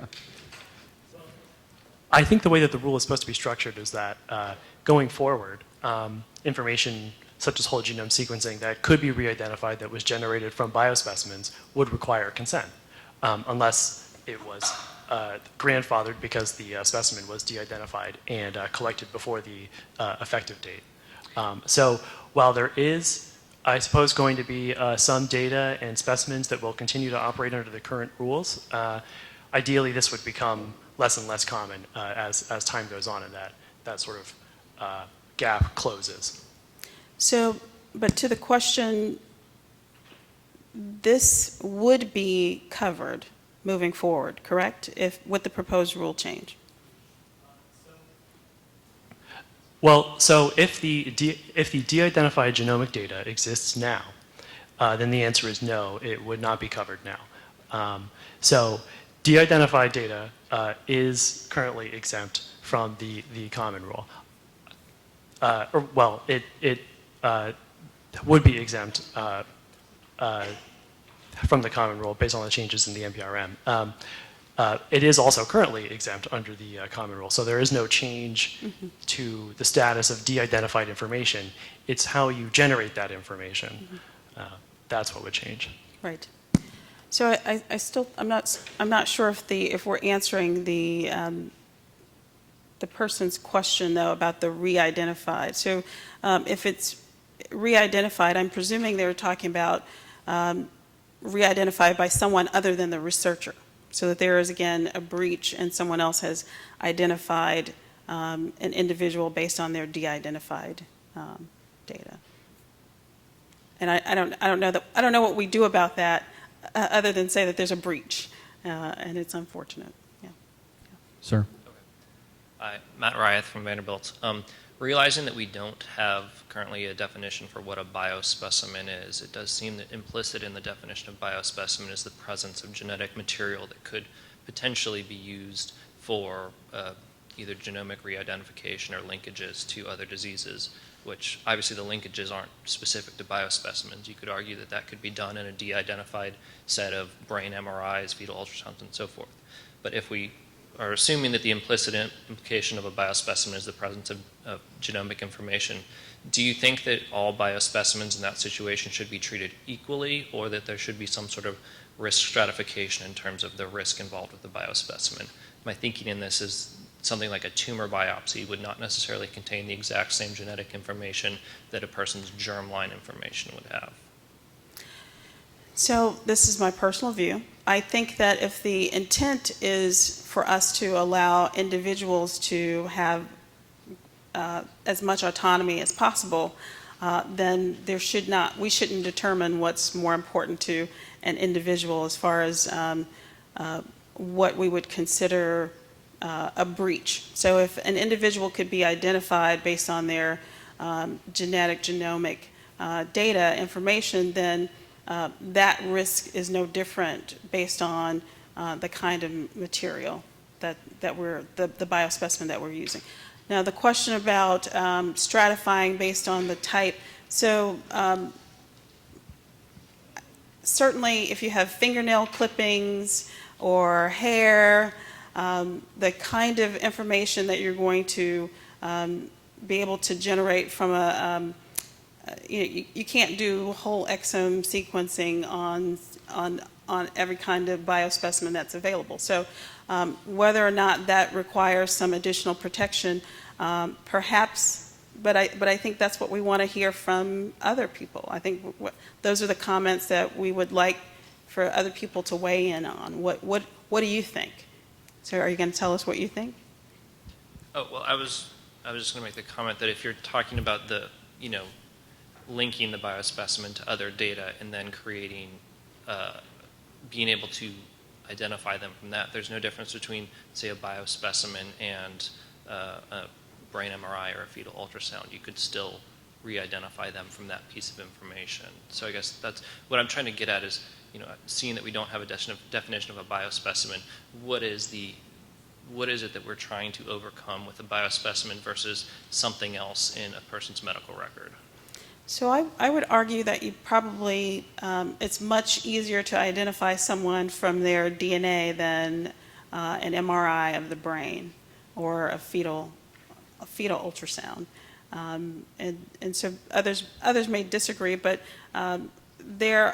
I've seen quite a few brain MRIs, and unless there's something that's really abnormal, you'd have to have some additional information in order to link that to an individual, whereas with their DNA, it's obviously very unique. So again, I invite others to comment on that if they disagree. And as a reminder, we will have the full panel up here at the end for an open discussion, so perhaps that would be a good time. A couple other questions. How much public education do you think will need to go into informing the public about the specimen consent, and who's going to fund that? How much public education is needed or will happen? Because I think they're two different questions. So again, I have no idea how much public education will occur. I think that from what I've seen so far, there's been a lot of effort to try and make sure that the general public is aware of the rule change and has appropriate opportunity to comment on it. I think the amount of public education that's required is a pretty big question, in that we have so many challenges with public education about health, about research in general. I think we need, the general public needs to have a higher health literacy, research literacy, and if we're talking about biospecimen and DNA, genetic literacy, I think there are huge gaps in that area. Whose responsibility is it to improve literacy? I think we have a collective responsibility. I think it's not one individual group, institution, organization, or branch of the government whose responsibility that belongs to. But I have no idea how much money is actually going to go into it. Who's going to fund the public education about it? Again, back to my table. Anybody else? Who knows who has the money, or how much there is? How many dollars they're per diligently person? writing. We'll see if they have. They're writing checks. I see that over there. That's what I see. I don't think that's been determined yet. I assume there will have to be some level of education, both of the public, but also of, for investigators and institutions, and especially IRBs. But that hasn't been determined yet. Our next question. Do OHRP at all anticipate people actually reading these broad consent forms, or will they be like the HIPAA forms? Is OHRP still on the line? I think they were just there for the last hour. So do we expect people to read the broad consent? So I'll tell you what I heard. I think the intent is that these consent forms would actually get shorter. And we're talking about consent forms, I think, in the after lunch. But I think the intent is that the consent forms would be shorter, perhaps. Some of the institutional information that we include in the consent forms, as you heard earlier, would be now in the attachment or the appendices. So all of the information about, if you have problems, call this person, or we do this at Vanderbilt, that would be moved to the appendix. So hopefully that will make it shorter. Whether or not that makes people more likely to read it, I have no idea. And to the gentleman. Yeah, I've been very interested in some of the patient-driven websites that are very informational. They do a lot. Excuse me. Okay, sinuses. So they've been, I've been noticing their rise. They seem to be a great platform to share information, have discussions like this. So I was thinking about funding and all that. So I've been very excited about seeing that some people that are interested in diabetes or rare genetic diseases, they really have great platforms to discuss these things. So I'm sure that maybe this is one of the things we can do. I guess there should be a Google site that, that gives you a whole list of these patient-generated educational websites. So that may be an idea we can do to start disseminating this kind of information. I think the other thing is, since I have a kind of interest in the arts, that have people who are wordsmiths and spoken word folk, and to talk about these kind of things. And I think that's where a lot of, given I've been in academics as well as community activism, that we need to get those kinds of art, be able to articulate that with those people who have those skills. So that may be an idea that, here I go again, an idea that we can use to begin to disseminate some of this information. Thank you for the comment. I wholeheartedly agree that if we are going to have an impact on the public's knowledge about not just this rule change, but research in general, improve health, research, literacy in general, we will have to engage individuals who are great with communicating to broad audiences, and perhaps that's patients, perhaps that's others who have this skill set who can still translate some of the very technical language and terminology that we're using. I also think that kind of education and dissemination of information will do a lot to increase public trust in research, which we desperately need to do that. It will have an impact on not just who participates in research, but the public's willingness to accept the research findings once they're generated. And we have one more question here. If the old and new proposed common rule elements are already in our current consents, along with our own requirements and elements, do we have to rewrite our own consent forms and separate our own requirements in the appendices? So I would say we should, I'll leave that question perhaps to the talks this afternoon, but I think that for the existing consent forms, this will not require change. I don't know if that means that when studies are up for renewal, if that means something differently. Of course, that doesn't really apply to the biospecimen that are being collected. That would apply to clinical research that is ongoing and people are being enrolled or reconsented or assented in that process. So. Okay, any other questions here from the live audience? Very good. We have a warm thank you for Dr. Wilkins.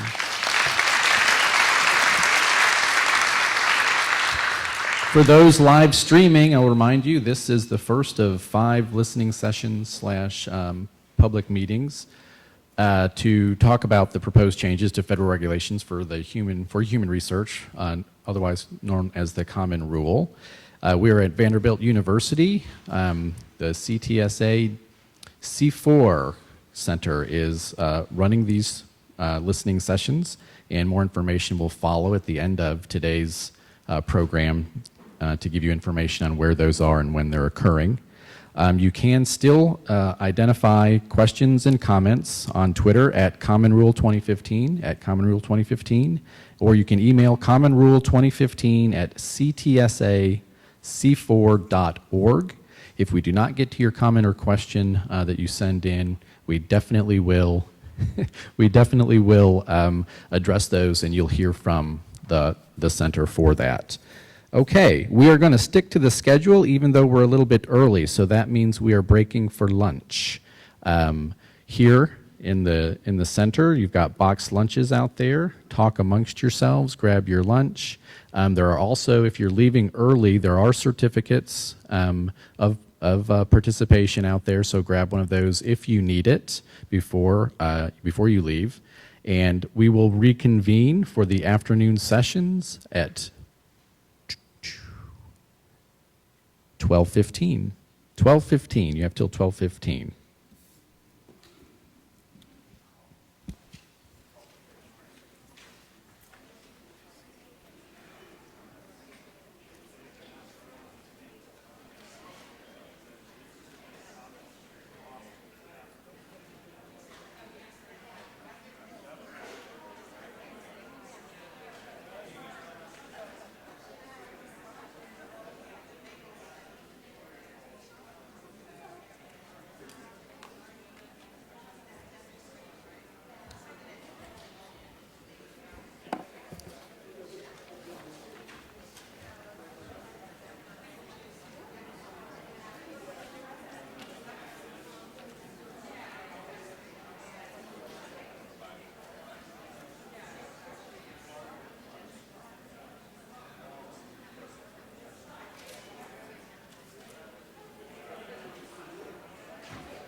Welcome back. Once we get the doors shut here, we'll get started. Chew quietly, chew quietly.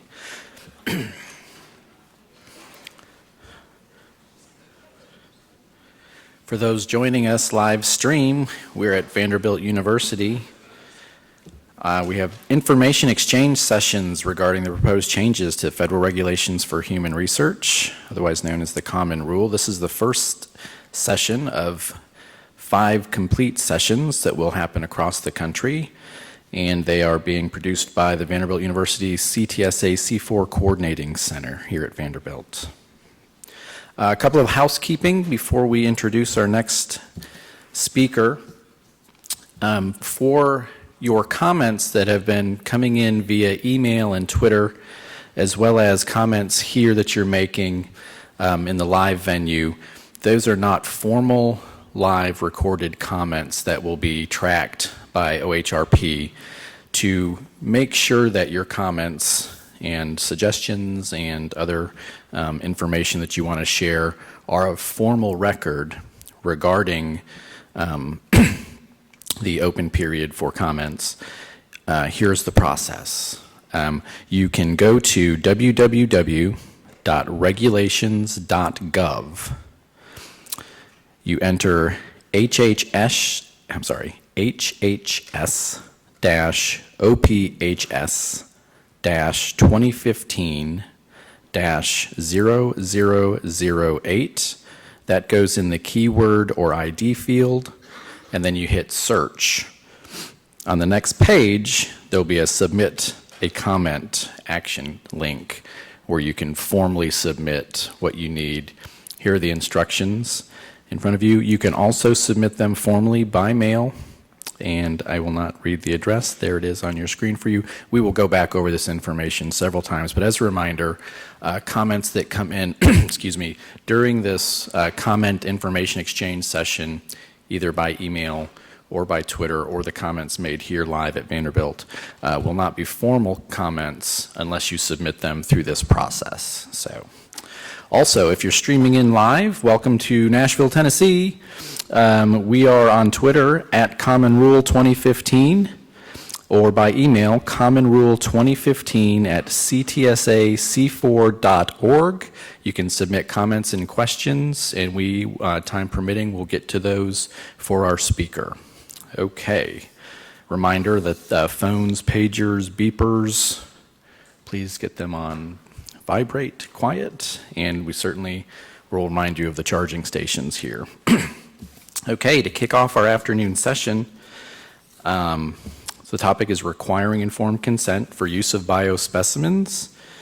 We have the privilege of having Dr. Ellen Wright Clayton, who is the Craig Weaver Professor of Pediatrics, a Professor of Health Policy at Vanderbilt University Medical School, and a Professor of Law at the Vanderbilt University School of Law. Dr. Clayton's work focuses on the appropriate conduct of genomics research, addressing issues ranging from de-identification, the roles of consent and governance, and the implementation of its fruits into clinical care, including developing criteria and defining the roles of various decision makers, for example, patients, physicians, family members, professional organizations, and regulators.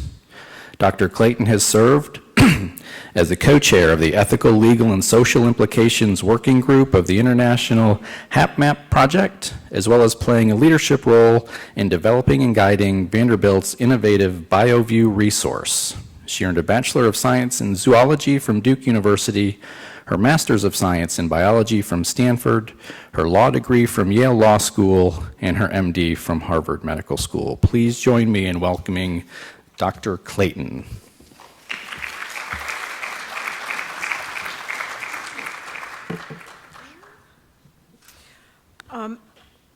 I am really honored to be here to talk about this notice of proposed rulemaking, and I want to begin by making a couple of disclosures. One of them has already been made, but I'll just reiterate it. And the first one is that I am a strong proponent of the use of biospecimens and data for research.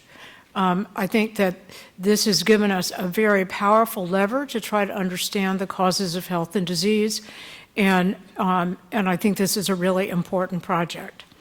And as has already been noticed, I have been deeply involved with the creation and evolution of BioView almost before it was the apple of somebody's eye. And I have also been very involved in research using biospecimens and data for research. And I should mention also research looking at re-identification risk of biospecimens and clinical data. I've also been involved in thinking about informed consent since I was in law school almost 40 years ago. So these are all issues that are really very near and dear to my heart. I'm going to begin by telling you what the NPRM, what aspects of the NPRM that I'm going to talk about today are about, and then I'm going to actually go through some of the detail. One thing that's really important is that biospecimens are treated differently from everything else in the NPRM, including identifiable private information. A written, multifaceted consent form is required almost all the time for collection and use of biospecimens. I know that it is said that this form is to be short and comprehensible, but the message is this: that can't happen under the current requirements, and I'll tell you why. They also say that a model form is to be developed, so I'm putting that out there as well.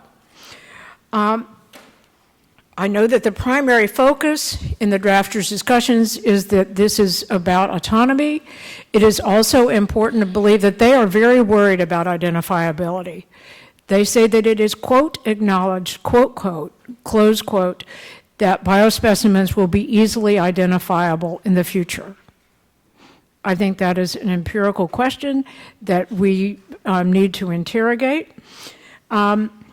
But it's interesting to note, as has already been pointed out, that IRB oversight is not required for biospecimens or data once the form is signed. And then I'm going to say a little bit about the protections that are supposed to be put in place. So let's turn to the consent form. This is a slide that I actually took that Jerry Menikoff developed for use to describe the NPRM, and it's given on behalf of HHS and OHRP. So this is not my slide, this is his slide. And he does say that the core required decision should be in the main part of the consent form and should be short. So every aspect that is required has to be in the main consent form. The appendices can contain everything else. And the goal is to counter the current very long consent forms and to focus on what's really important. I think this is entirely laudable. I just don't know how this achieves it. So let me go through this a little bit. When you look at the section documents, the section numbers at the top show where it is in the proposed regulation. These are elements of the consent form that are required in all elements that use biospecimens. So as a part of a general consent form, there are a number of things that have to be disclosed. Obviously, if you're going to do more than just biospecimens, then more has to be disclosed. But of those essential elements of informed consent forms, these are the ones: risk to subjects, benefits to subject and others, extent of protection. The ones I have in blue are that it is required that you make a statement about whether specimens may be used for commercial profit and how much the subject will share in the profit. And that it is also required that the form talk about whether or not individuals will get results back. Now, I've made the point earlier today, and I think this is incredibly important. If you are going to return results, then full IRB oversight is required, regardless. And then another disclosure. Then there are these disclosures that are required every time you are collecting biospecimens that may be used for research.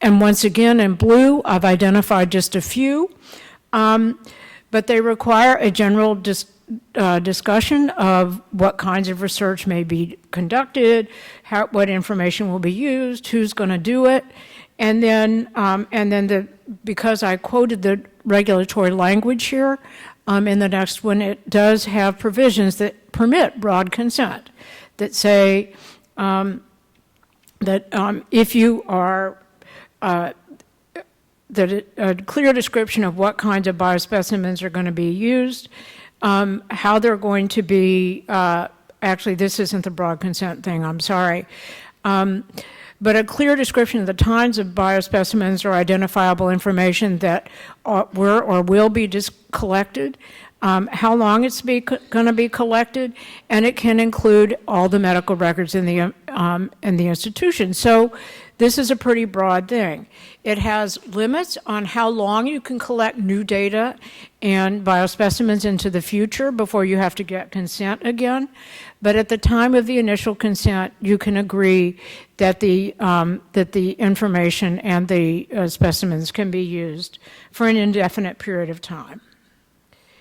And then there are more disclosures that have to be made if they're applicable. One of them is that if participants aren't going to be told about specific studies, if you're going to get broad consent, you have to tell them, which is obviously very important. And there is an option for adults to agree to put their information in an open access data file. Not for kids, but for adults. So what does this look like when you put it all together? These are the ones that are elements that are required in all consent forms, whether they involve biospecimens or not. These are the additional ones that are required for all consent forms that address the use and collection of biospecimens for research. These are the ones that may be involved. This is a lot of information. I don't know how you make this short, and I don't know how you make this comprehensible. So, and it's also the case that written consent is almost always required. There is certainly an exception for some kinds of public benefit or service programs.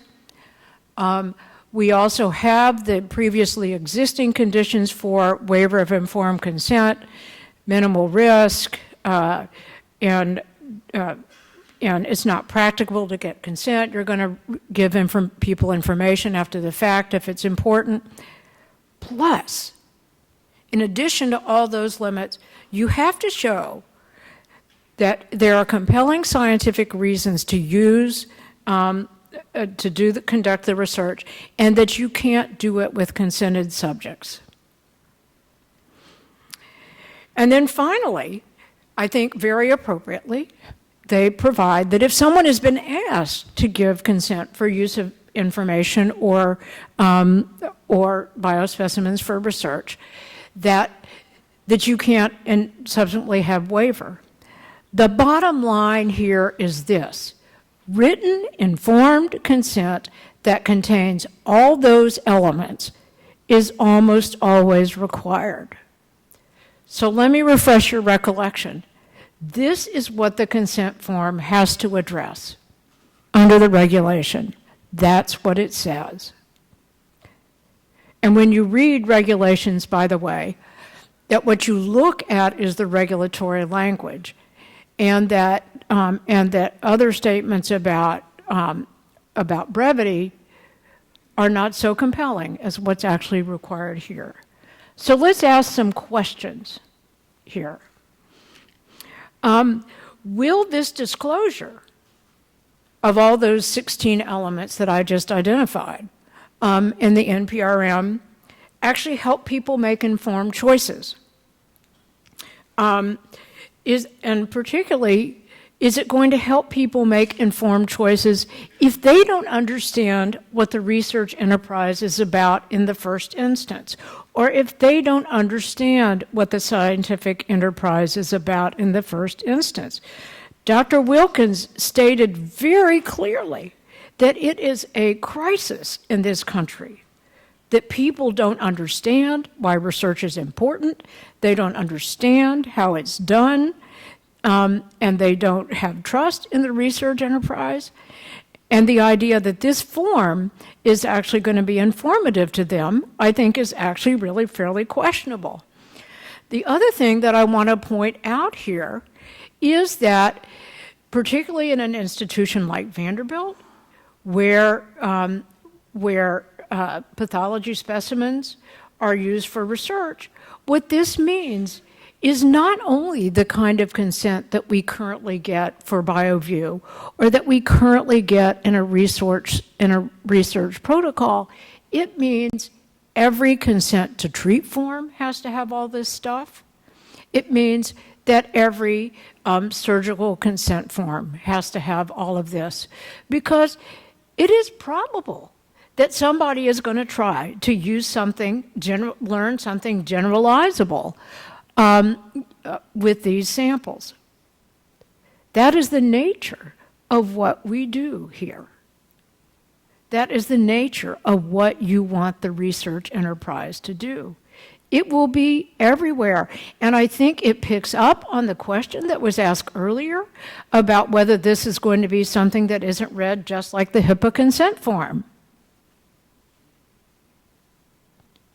So, the drafters of the NPRM also believe that this level of disclosure is going to increase trust and is going to increase participation. Those are empirical questions, but we have a lot of reason to think that that isn't going to happen. That what it in fact takes to increase trust is doing the kinds of things that Dr. Wilkins talked about, which is, which is educating people about what this is about, bringing them in to how we go forward with the research enterprise, which is something that's actually been proposed in the Precision Medicine Initiative.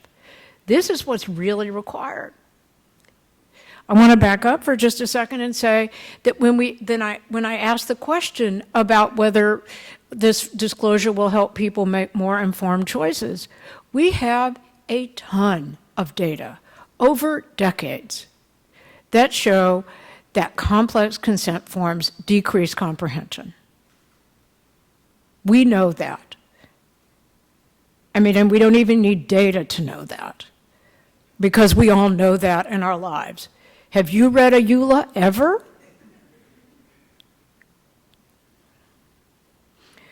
I think it raises another question.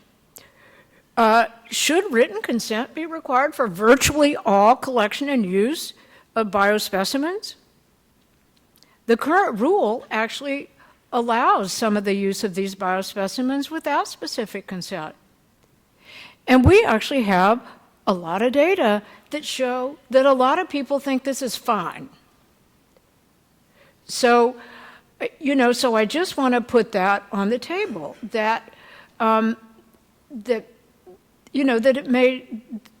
if the idea here is that we're doing this because people want to be asked, the answer is not everybody does.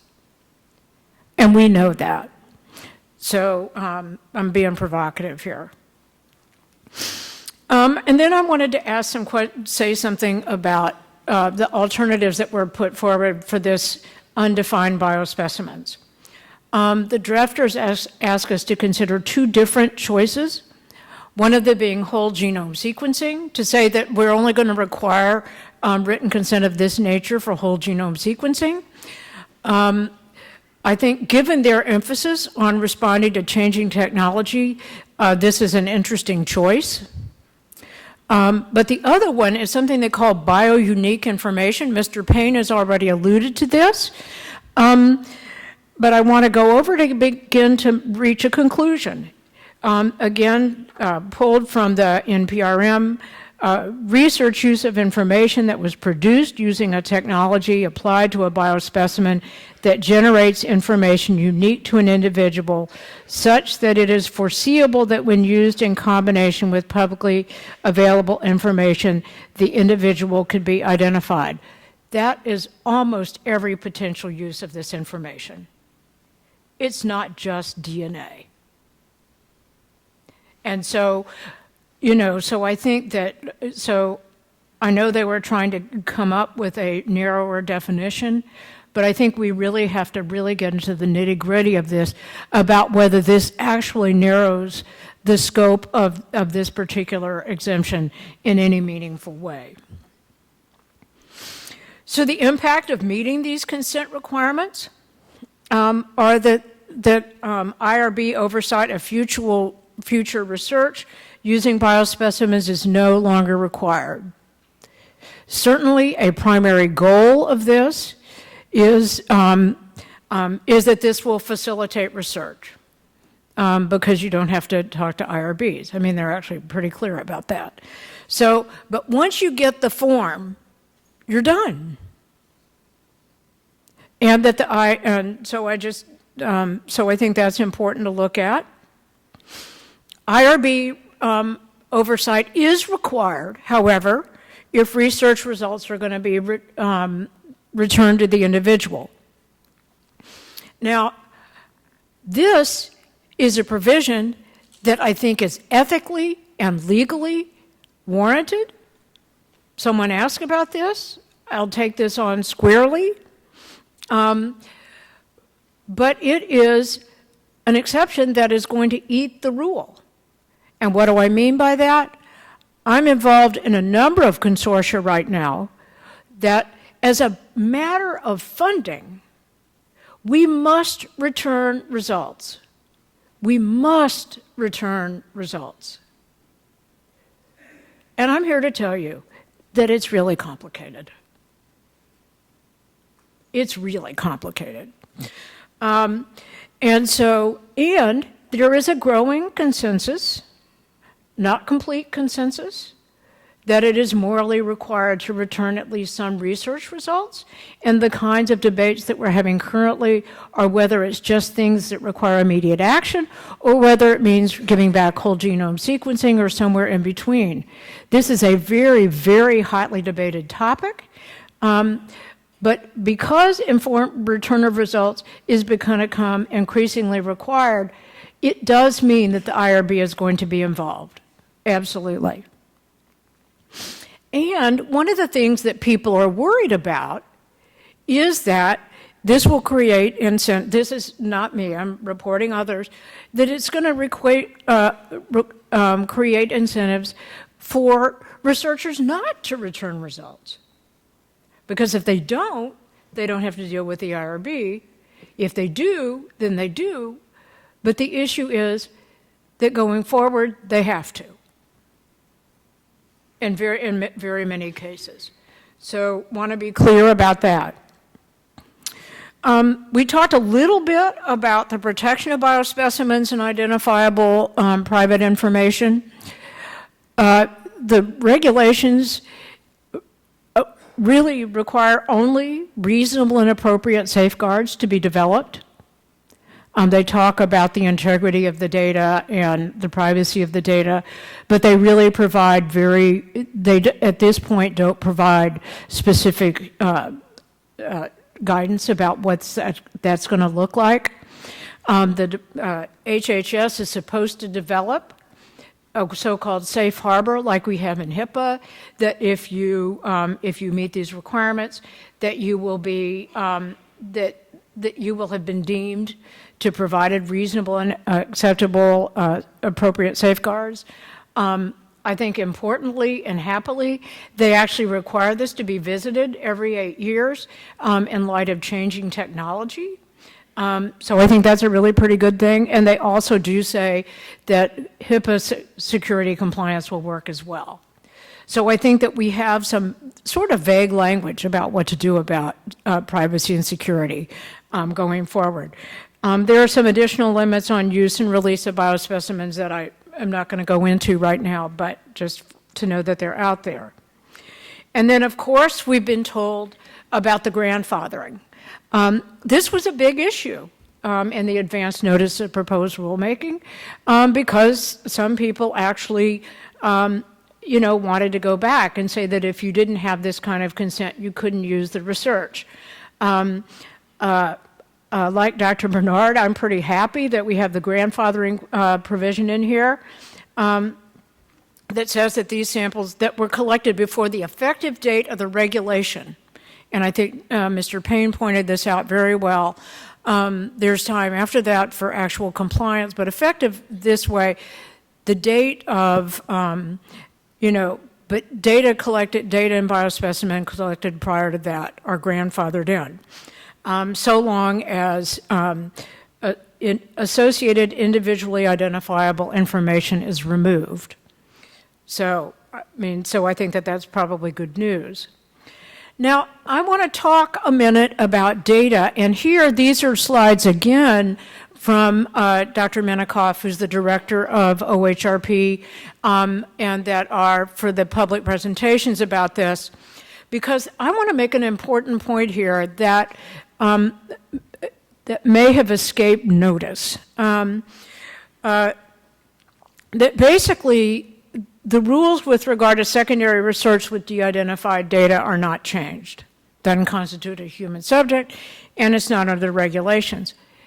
Importantly, I actually didn't modify this slide because it's not mine, but the language I want you to focus on is new rules relating to biospecimens do not alter rules relating to secondary research with data, regardless of whether data had been obtained from a biospecimen or some other way. So if you sequence a biospecimen, it's data. It's data. It's not a biospecimen. Okay? And they're all treated the same way. So let's talk about how that looks. Again, this is another slide. The new NPRM actually increases the ability to use data for research without seeking consent. Data, not biospecimens. Even with identified data, assuming that appropriate protections are in place. And so you can use the broad consent forms that we have for data, but there are other ways to do this too, which I'm going to talk about in just a second. Again, and this slide is also by Dr. Menikoff, and again, I didn't touch it, but it says that researchers could use data stripped of identifiers. They could keep a one-way link to identifiers. They can obtain an IRB waiver allowing use of identifiers if it meets the other criteria without those, very special rules. Or they have a new exemption that allows a use of identifiable data so long as the person has had notice. So, and then it goes on to say that all of these might be preferable. So I have some more questions. Is it appropriate to treat biospecimens differently from everything else, including data identified from biospecimens? And as they talked about creating this rule for biospecimens, once again they said that it's because people say they want to be asked about biospecimens. Well, they want to be asked about data too. And they also want to be asked about data from their biospecimens. Now, I have to tell you, happily, that actually we have a number of protections about how information from biospecimens or data in general can be used to harm you in a variety of ways. We have the Americans with Disabilities Act, we have GINA, and most importantly, we have the Affordable Care Act, which by getting away from pre-existing condition requirements actually makes this data much less potentially harmful. So we do live in a society that actually does try to protect people from adverse use of a variety of kinds of health information, but people still do worry about this. I'm here to tell you. And the other point I want to make here is that they say that risk doesn't matter, or risk was not what was driving the issue with biospecimens, even at the same time that, as Mr. Payne so clearly pointed out, they wanted to tune IRB oversight to the level of risk. So let's ask the question about whether biospecimens actually pose more risk identification than clinical data. And the answer to that is it doesn't. It doesn't. I can name on the fingers of one hand the papers that have been published that have talked about re-identification, not just of an individual, but whether an individual was involved in a research protocol looking solely at their DNA. I can point to lots of studies that show how clinical information can be used to re-identify people. All you have to do is go back to LaTanya Sweeney's study, which showed that it was possible to identify then Governor Weld of Massachusetts using voter registration records, which are publicly identifiable, and hospital discharge records. So, so that's really possible. And we also know that there are a lot of cases in which health information has been lost or shared inappropriately. So if we want to talk about where the risk is not with genomic information. Or the risk to date is much smaller with genomic information than it is with clinical information. And the reason we know it is that so few people are doing it. So I think we have to be realistic here about I know that risk nominally isn't at stake here, but given that they say this is going to be trivially easy in the future, I think we ought to look at, that our own research shows that people have very little incentive to do this at present. And then a question that I want to ask here is informed consent being asked to carry too much of the weight? First of all, given the amount that has to be disclosed, the likelihood that someone's going to read it and understand it seems really relatively low. But it's also the case that we're not paying much attention to preventing misuse. And so what we're really doing is asking patients to assume the risk. Now, admittedly, I think the risk is really low, but I think that's really kind of what we're doing. And so this is a question that you might want to consider as you respond to this. And would it be better to do a number of other things? One is to make research more transparent and accountable. Now, I'm happy to tell you that this is already something that the research enterprise is doing more and more of. And certainly it's envisioned in the Precision Medicine Initiative. It's certainly increasingly common in what we do. Every protocol that we do with BioView has a lay summary that's available on the web for people to look at if they want to know what we're doing. And we need to be doing much more in terms of education. But the bottom line is, if we want to increase trust, we have to be more transparent and more accountable. And maybe we should be devoting more attention to that. We might also ask the question about whether we ought to be thinking about making governance more effective. That might mean making IRBs work better, but it may also mean engaging with community partners and working with the public to talk about what they're doing to get their suggestions and insights. I mean, again, this is something that Dr. Wilkins said very articulately. But honestly, the Precision Medicine Initiative says it, and I think it's really important. And then one of my own concerns is that we need to create more appropriate mechanisms to deter inappropriate use. Now, I will be clear here. At least some of this is beyond the purview of these regulations. I think it is important to realize that the Precision Medicine Initiative, among other things, recommended that Congress pass laws that actually create penalties when people inappropriately try to re-identify people or use this kind of information to harm them. This is really, really important. Really, really important. But it's beyond the purview of this particular rule. But one thing this rule, I think, could consider doing is that one of the requirements is that when you're going to share data, that you need to get a data use agreement.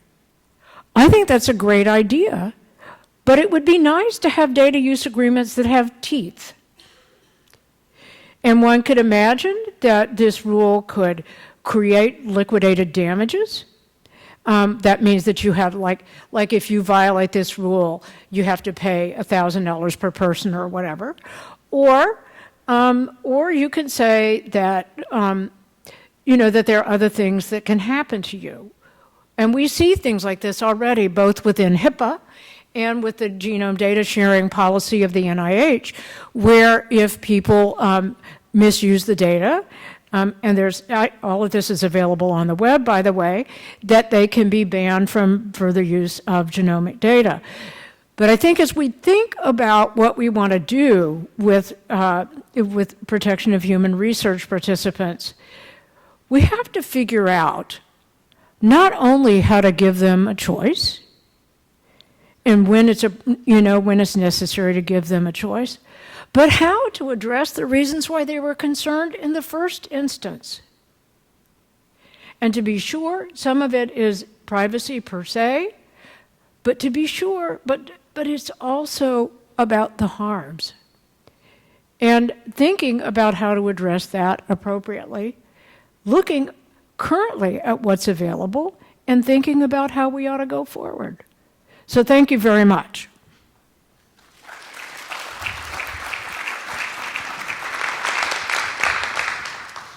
Okay, for those live streaming in, you're listening to the first listening session sponsored by the Vanderbilt CTSA Coordinating Center on the proposed changes to the federal regulations for human research. That was Dr. Ellen Wright Clayton talking about requiring informed consent for the use of biospecimens. We're now open to questions, comments. Hi, Yes, sir. John Kirchie. I'm one of the vascular surgeons here. I run a NIH study, a multi-center study, so some of these things are really interesting to me because I'm the biospecimen core person for that. And in the context of these multi-center trials, there are other things that kind of come up in here, and I thought it was quite interesting that well before you got toward the end there, where you talked about responsibility and risk sharing in all of this, is something that this is beginning to diffuse a little bit and trying to push back on the patients a little bit. I don't know if that's because the patients are asking for it or because we're trying to protect ourselves a little bit here. I don't know about that. The other things I think you might be able to help us address a little bit is in the changes that are occurring with IRB responsibility, allowing a single IRB, for example, to approve a study that's going to occur at multiple locations across the country, and then taking away that responsibility from that university that's typically associated, or that nonprofit institution. I mean, what exactly are the responsibilities going to be for those people that are on those IRBs? Are they individually going to be responsible for potentially a major national trial that they've approved these things, and what protections are there for people who are going to be sitting on IRBs? And then is this going to result in something similar to what we see for tort class action cases, where you go and shop for the IRB that's most responsive and the one that's going to kind of get you the answer you want, which may be a little bit counter to what we're trying to accomplish here. Thanks very much. A great talk. I'm going to ask Mr. Payne to answer the question about liability of individual IRBs, because I wasn't really focusing on that. So the proposal for the single IRB review is that, well, actually, it's somewhat separate from that proposal, that independent or unaffiliated IRBs would be held accountable for following the regulations for IRBs themselves. So I guess your point about whether the IRB would assume the responsibility for all of, the trial that it is overseeing, if they fail to follow their own regulations, then they would themselves be held accountable. In terms of liability for individual IRB members that sit on that IRB, I think that's a different issue, and I don't think that the NPRM really goes into that. But that might be a question that we can save for OHRP when they return. So let me pick, you want to say something, Gordon? Well, yeah, I was just going to say that I know that in the discussions around how to create a system where central IRBs are the way of business, the OHRP appeared concerned that where would they go when there's an error in the process? And the error, they said they don't want to go to the institutions that are relying, because those institutions they weren't the ones that that created the review. That it has to go where the review is. And to your point, that doesn't mean that where the review is, that institution won't take the heat for it in place of the members of the IRB. I don't know if I said that clearly, but anyway, I think I understand it. So just a couple of thoughts that come to mind there. I mean, one of them is that, that probably IRBs, will need to have their members insured. I mean, like you do if you're a director of an organization or something, not for profit or for profit. And then the other thing is that, you'll need to have some, the IRB will have to see if there's some kind of private space in which they can work, like peer review or other things of that nature. You also asked me about what's really driving the train, and I am looking to the words that are on the page. I am looking to to the various to what they've written down, and so they have said that this is driven by desire to honor autonomy. And they have said that that's really the major issue for them. I think the fact that they talk about risk in a fairly broad way suggests to me that at least is a factor in their, in their reasoning. But I think beyond that, I'm not going to speculate beyond the text. There's a gracious plenty of text, 500 pages. If you look, there's a form of it that isn't the Federal Register that's actually much more readable, thank God. But I'm really not going to speculate what that's all about. Okay, we're taking questions for Dr. Clayton. A reminder that the informal conversation here live and those questions that come through Twitter and email are not formal recorded comments. If you want these recorded formally through OHRP, you'll have to go to regulations.gov. We'll give information later on how exactly to do that. You can tweet in your question or comment at commonrule2015 or email commonrule2015@ctsac4.org. Our next question. Yeah, when we talk about comprehension level, making these comprehensible, is there a generally accepted definition of what comprehension level we're shooting toward? I mean, when we put the lay summaries on the website, we look for, maybe a sixth grade level, eighth grade level? Like Is there 6 to 8. a definition of that? Okay. I mean, it's not defined in the regulation, but I know that that's what I target for, and I suspect that's what, and Gordon, I mean, that's what we target for. Actually assess the readability of documents. My question was to get a better explanation of what the 10-year rule is. And I didn't even quite understand what subset of biospecimens this 10-year. Okay, great. I'm happy to answer that. So under the proposed regulation, if you have someone sign this form, and they can agree not only to like a collection of specimens today, but they can say, and you can collect, every time I come to Vanderbilt and they take my blood or do whatever, you can have all of that stuff. But the 10-year limit is that you can only, unless it's for a specific research project. So if you're just, if you're like me and you're just at Vanderbilt getting your regular care, that I could say that you can collect my stuff. But in 10 years, you have to ask me again, okay? Now, at the time that you ask me initially, I can say, you can collect my data now and for the next 10 years, and once you've got it, you can do whatever. You can keep it, for 200 years as far as I'm concerned. So the other part of the rule is that if it's a kid, then if they turn 18 somewhere during that 10-year period, then you have to ask the child for consent then too. This, by the way, is completely out of line with what all the major groups in this area are writing about this, so it's really pretty interesting. So, but the deal is, if you're like in a cancer protocol and you say you can collect my samples forever and ever and ever, you can consent to that. If you are just a running around patient like me, I can say you can consent, you can collect my samples and data for 10 years, but only for 10 years, and then you have to ask me again. Was that clear enough? Okay.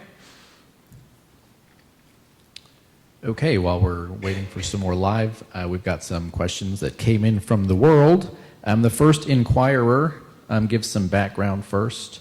They say, with next generation sequencing, creating multiple tools publicly available with de-identified data sets, tools and data sourced by multiple instructions and consortiums, publicly available across the globe to anyone with little to no restrictions for who can access, whether it's research, corporations, or individuals. They'd like you, one, to please speak to how patient is adequately informed about this possibility. Well, do you want me really to answer that question? Shall we leave it for the open forum? No, this is a lot to talk about. And so the idea that you can come up with something short and comprehensible that's going to do this is a challenge. And I'm not sure how easy it would be to meet that challenge. I'll just say that. And the second part to that background information with 24 subparts, no. Have the risks been assessed for this use case, publicly available next generation sequencing data with potentially little to no geographic restrictions for content or access? I think that you're talking about, there are two use cases to talk about. One is the open access case where it's just totally out there, a la the Personal Genome Project or some of those others. The answer is, depending on how much information you put out there, it is potentially possible to re-identify people with that, and indeed that's been done. And so, so in a totally open, if you put it all out there, they can identify you. Just by the way, in case you put your whole life out there on Facebook or Ancestry.com or, whatever, you can be identified from that. If, however, you look at the typical if, however, you look at the typical controlled access database, which is what we're mostly talking about here, and where people actually sign data use agreements, and where we actually develop the scenario where they're actual, real, honest-to-goodness, readily available, tools to try to assess the risk, that risk so far is really low. So, but, you know, I partly have to laugh here because I have the privilege of working with Brad Malin here at Vanderbilt, who runs the Data Privacy Lab, and that's all we do is model that. I mean, I mostly cheer and sort of think about what the implications of what they find are. But the fact that, you know, here's what we find for real. What we find for real is that first of all, it's complex to do it. Second of all, in a controlled access environment, it's really hard to do it if you've got real penalties. And it's not worth your while if we've really got real penalties. And you have to think about what other things the person might be doing. So open access, yeah, it's possible. That's what happened in the Gimrick paper that came out a couple of years ago, where they went after an open access database, and by the way, could only identify less than 15% of the people using all the computer tools of the Broad. I mean, it's hard and difficult and expensive and time-consuming. So I think those, you know, obviously those data use things will go appropriate, but that's exactly the work we do here at Vanderbilt. We do a lot of work at Vanderbilt. That's one of the things we do at Vanderbilt. Next question. So I used to work here and now I'm in a community setting, but when it comes to collecting biospecimens, I know the whole emphasis for this consent is supposed to be recognizing people's autonomy. So would you speak a little bit more closely to the mic? Sorry, is that better? Better. Yes. I feel very intimate with this microphone right now. I'm also a little too tall for it. When it comes to collecting biospecimens, I know it seems that this emphasis on consent is supposed to recognize people's autonomy, but when you come to practical implementation of the people who opt in versus the people who don't versus the people who have a 10-year limit on their opt-in, there's a lot more opportunity for that autonomy to be accidentally violated when you're actually running in a clinical environment. Has any discussion been given on that? I mean, it's hard for us to track research patients when they come into our clinics for adverse events, much less somebody who's opted in to have their specimens collected and maintained versus somebody who hasn't. I have to tell you that we are brilliant at that. At Vanderbilt. You are. I know.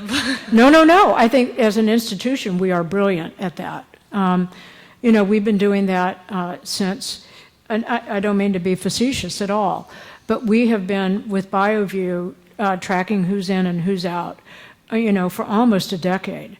And we're very, very good at determining who's in and who's out, and actually flagging, and you know, and we're good at it. But it takes the informatics behind it, and I guess I should ask Dr. Bernard to answer this question, are actually fairly complicated, but it is definitely doable. I understand it's doable. I think the question comes down to those institutions that don't have the resources that Vanderbilt has. Like if you're in a community setting and trying to implement these rules in your practice and you don't have as much informatics and development behind it, I feel like there's just a lot more opportunity for the lower level research centers to have issues with this. I think that's probably correct. I mean, I agree. If that was your point, I agree with it. And we have another question from the world. If NIH is advocating for dissemination of results, isn't the IRB requirement for planned dissemination counterproductive? I'm sorry, say that. So if NIH is advocating for dissemination of results, isn't the IRB requirement for planned dissemination counterproductive? Well, I think that IRB, I think that we are actually in a really interesting time with regard to return of research results. This has been something that has emerged in our research domain and in the ethical discourse in about the last decade. And as I've said, it's actually a really, really challenging ethical, legal, and technological domain. And oversight is an important part of that. And I will tell you that in some of the consortia in which we're involved, you know, one of the issues is that different IRBs require different kinds of things. And so it will be interesting going forward to see whether they're going to move to a single IRB for deciding what return of research results are required and which ones aren't. It is too early to have a hard and fast rule for this. Okay, with no other questions, please join me in thanking Dr. Ellen Wright Clayton.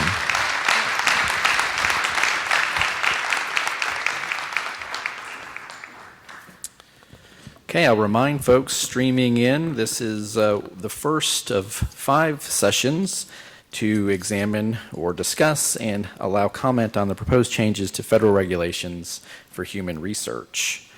You can tweet questions, comments in at Common Rule 2015 on Twitter, on email commonrule2015@ctsac4.org. Another reminder that your comments both here live and those tweeted or emailed in are not formal recorded comments. To do that, you'll have to go to regulations.gov, entering HHS-OPHS-2015-0008 as the enter keyword ID field. On the next web page, you'll see a click button for submitting your formal comment or input.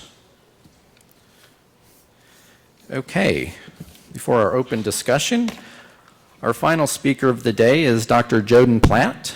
She is a faculty member at the Department of Learning Health Sciences at the University of Michigan Medical School. Her research has focused on ethics and policy of public health genetics, biobanking, and newborn screening, learning health system governments, community engagement and communications, and public trust in broadly defined health systems. She earned her PhD and Master's in Public Health from the University of Michigan School of Public Health and her BA from Oberlin College. Please welcome Dr. Joden Platt.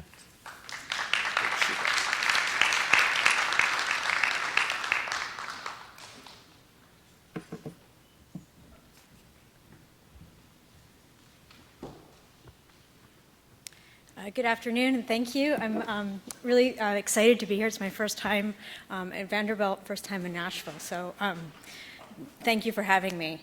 I'm going to talk a little bit right now about the broad consent issue in the Notice of Proposed Rulemaking.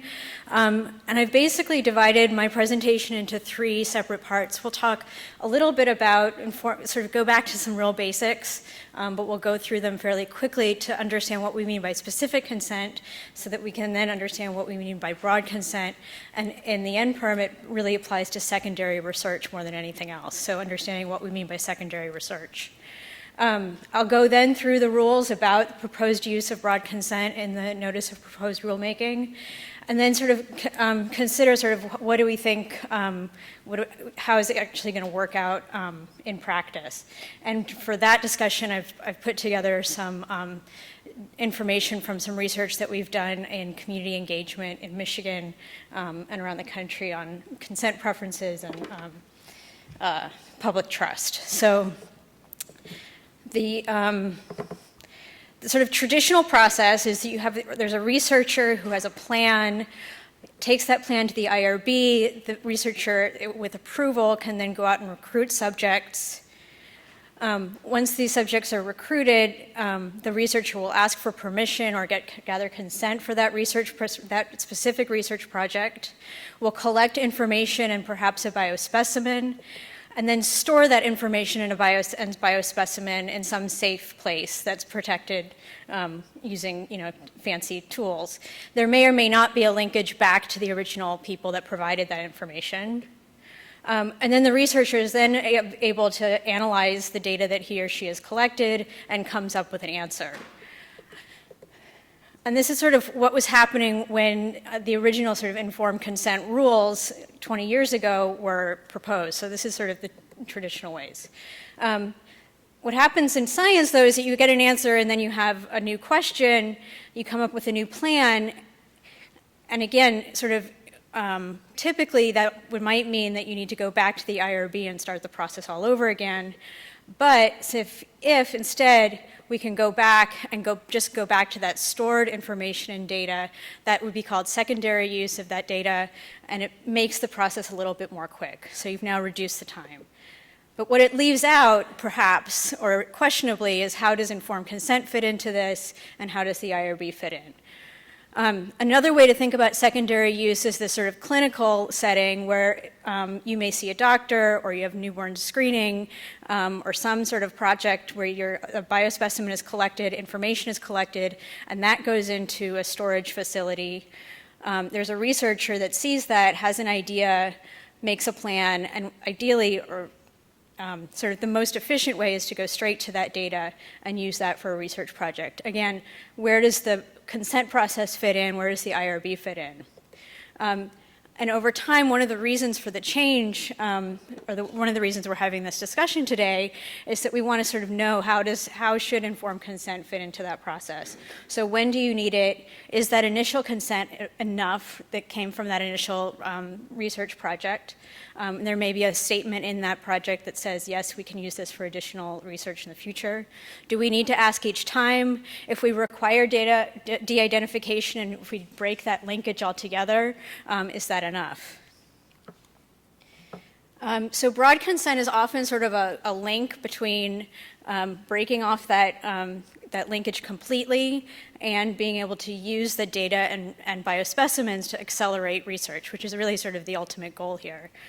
So broad consent or long-term is basically an open-ended or long-term agreement to use biospecimens and information in research. It maintains a process for asking permission at least once. And it covers research generally and not specifically, which is one of the critiques that it faces. And so it's hard to, if it's an agreement to general research, it's hard to articulate the specific risks and benefits. It often asks a participant to trust a process and an institution rather than an individual project, and to sort of buy into that the whole research enterprise. And it generally applies to low-risk research. It does apply to low-risk research. So I'm going to go through some of the stuff that's in the proposed rule. But as we do so, sort of consider whether the proposed changes will meet some of the overarching goals, which are stated to build trust and to create a more meaningful process. So do you think this is going to meet those goals? And to think, in terms of what the changes are what are the benefits and risks that are being asked of the research participants, and what are the benefits and risks that are being sort of proposed for the researchers as individuals or their institutions or the research enterprise generally. Okay, so again, sort of the broad sense, the addition of the NPERM proposes to add broad consent for storage, maintenance, and secondary research with biospecimens and identifiable information.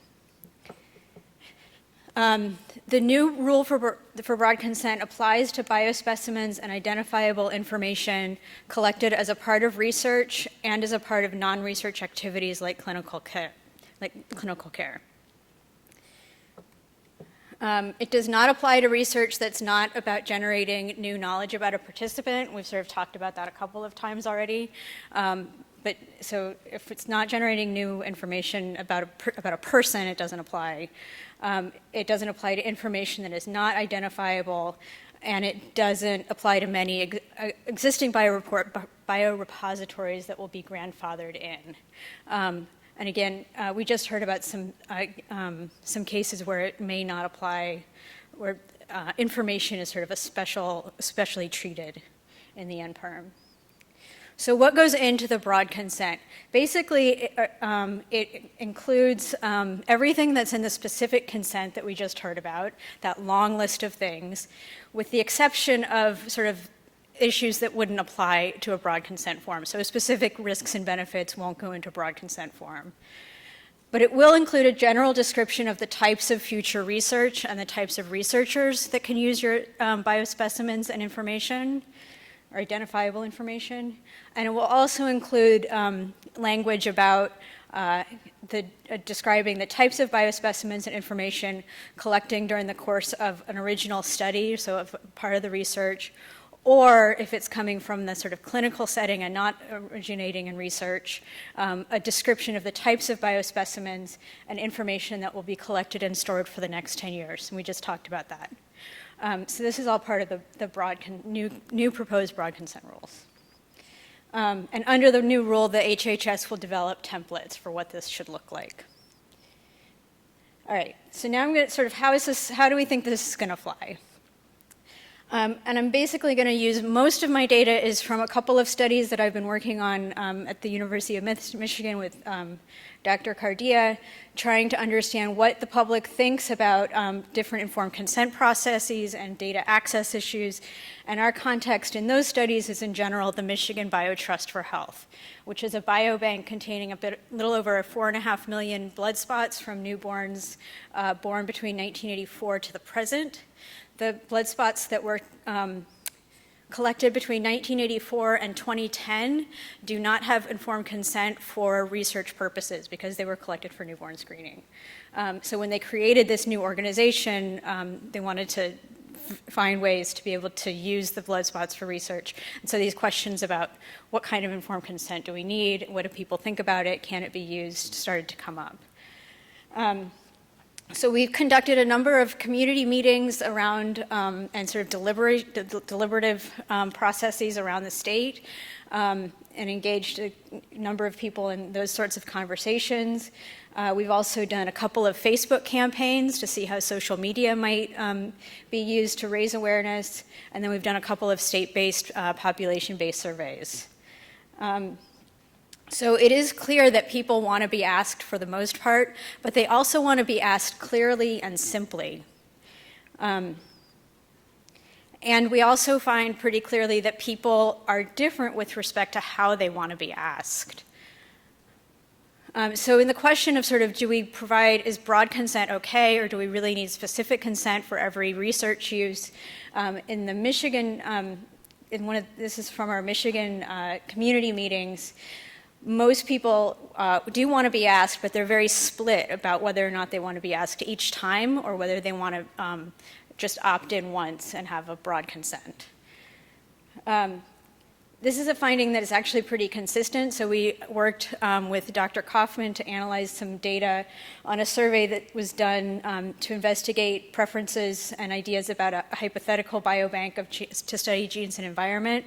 And we found something very similar. So about half of the people clearly preferred broad consent, and half of the people preferred study by study, so ask me each time. So what's the difference? So the difference for people who prefer broad consent has to do with this idea that there's a preference not to be bothered. Ask me once, I don't need to know anymore, thank you very much. But these are also individuals that have a high degree of confidence in the research enterprise. They believe in what science is doing. They believe in improving, that science will be able to improve health. For those people that prefer the specific consent, so ask me each time, what we see is that these are individuals who highly value the specific consent as a form of respect and of engagement. And these are also individuals that are deeply skeptical of research and the health system. And we'll get back to that a little bit. We also found that people are different with respect to which types of research they want to see done and what types of research they support. So if you're telling people sort of generally what types of research might be done, there are also some inconsistencies with the ways in which people frame how diseases are investigated. So here we see diabetes research is sort of an absolute yes, please do that. We want to understand more about diabetes in adults and children, but I'm not comfortable with research on obesity. So there's concerns about research leading to harm, leading to stigmatization, is one possible inference here.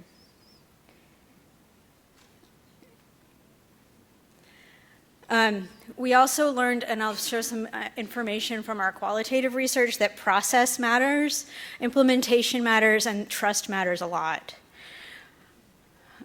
We heard from our college campuses, so the people that were sort of in that that have blood spots in the biobank now. A lot of people think this research is really cool. They're really excited to be a part of it. And it's a little bit creepy that we have giant databases with biospecimens in them and information about me. And we also learned a lot that people can hold this quite well. This is a comment from our most recent Facebook campaign, which sort of reflects it's got a lot of good stuff in it. So here's what she said. I never heard of this until my son was born, although I did not like the process in which the nurse took his blood, and I didn't understand what it was for. I know it has a purpose, and if it can help save lives and it didn't hurt my son, I see no harm in it. People have too many conspiracy theories. I highly doubt the government is going to clone my son or whatever else you people think is going to happen. And so what if they do? My son is awesome, LOL. But part of it, the issue is the process wasn't okay, right? She supports the research, but ask me, engage me in that decision. Trust often came up in our community meetings, both as sort of an individual issue, but also trust in sort of as a community issue. We heard about this in the morning session. So can I truly trust you? African American people are always the last to know. I want involvement and information. So there is sort of a want for information, which is, okay. We also heard things like this. What other lab specimens are being taken without the knowledge of the person being tested? This will end as a trust issue. So I want to sort of end with a few sort of final, I'm not quite ending yet, but a few sort of considerations about this modernization issue, because we are sort of in a time where research infrastructure is changing, and whether or not even the quote unquote, the short forms and the ways in which we're proposing to change informed consent is keeping up with the modernization of the research infrastructure. One of the motivations behind the Common Rule is to demonstrate respect while enabling more research, more efficient research that can be applied more quickly in clinical settings. And the health research infrastructure is changing, going from an individual researcher to something that looks more like this, where you have large collaborations, where you have data, biospecimens coming from a range of sources and a range of researchers and a range of institutions, ranging from public health to academic health centers, research institutes, et cetera. And it's also being used for multiple purposes. So it's being used for biomedical research, but it's also being used for quality and public health. And the NPERM does sort of make some of these differentiations, but they can be hard to make in practice.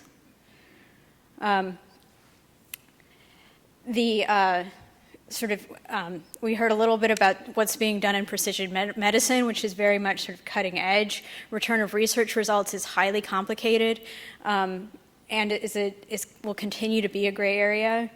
But the goal, again, is sort of the real-time use of research to influence medical care. So if we're asking in broad consent for people to trust the research process, we might want to be more clear about engaging people in terms of making them aware of what that process actually entails and how far it goes. So I'm going to present a few more results from trust. So given that the health information world is engaging in research, is sharing data, we did a survey to sort of identify what the public trust issues might be at the enterprise, at the system-wide level, that involves public health, healthcare providers, researchers, et cetera.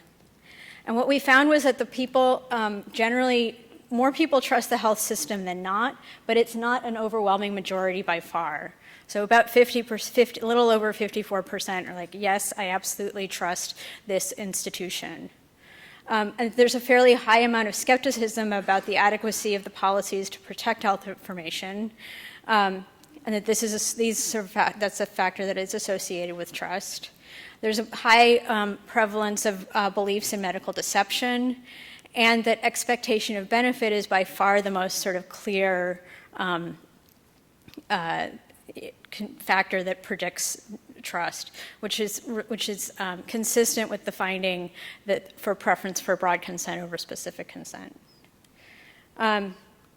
So what can we do, and this may again sort of fall outside of the purview of the common rule, but it may be sort of ways in which HHS, large research with other people can sort of propose to supplement what may be coming out of the regulations themselves. So promoting the awareness of benefit while also promoting two-way access to address skepticism. So we talk about the need for transparency, but I think we're also talking about the need for transparency as a form of active inquiry and not just lifting up the screen to show what's behind, show all the information that's going on behind you, but to provide access and a process for asking questions and getting answers.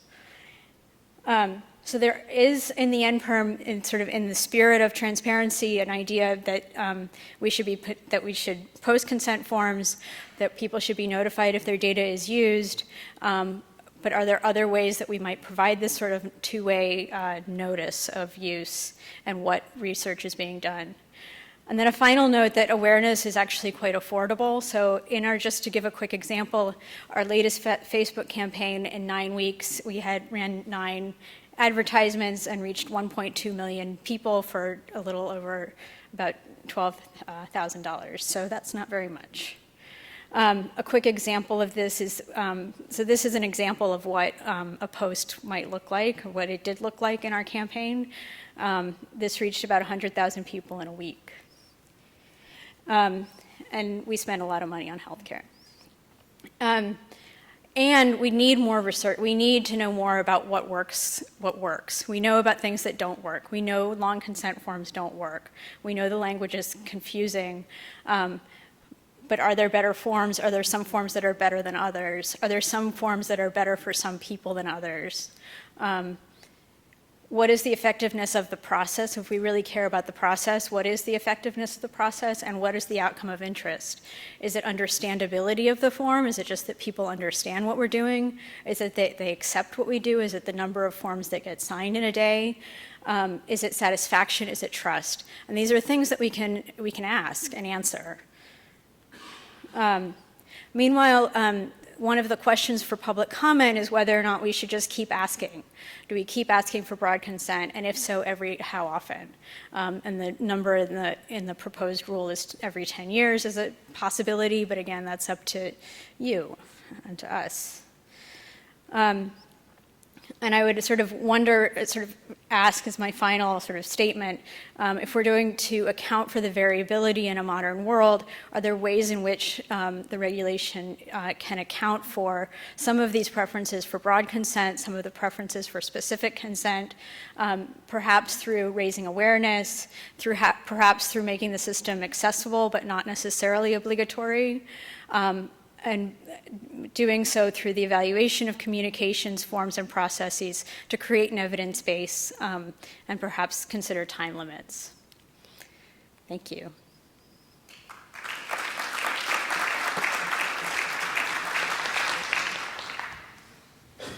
Okay, questions for Dr. Platt? Live or in the sphere? Yes, sir. Wonderful, wonderful talk, John Kirchie. My question is that those people who are a little bit skeptical and want to do some specific consenting, have you asked these folks what their delegation of that would be? In other words, we have these IRBs that they're there to sort of represent, frankly, this population of people that don't understand necessarily and protect them. That's why we have them, Human Resources Protection Offices. We have all of these things, but I doubt that many people understand the existence of those, how they work with the IRB process, HARPO process the wrong way. Should we use it more as a means to remind people that there are organizations that are there to protect them, and would they have more faith and trust in it, or do we need to delegate more out into the community in ways that they feel part of that process? Thanks, a great talk. Thank you. I think that, yeah, I don't know if that was a question per se. I mean, I think I think those are good questions to ask.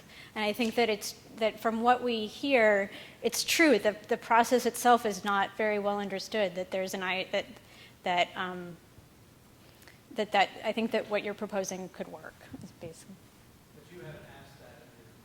No, I mean, I think that what we hear is that people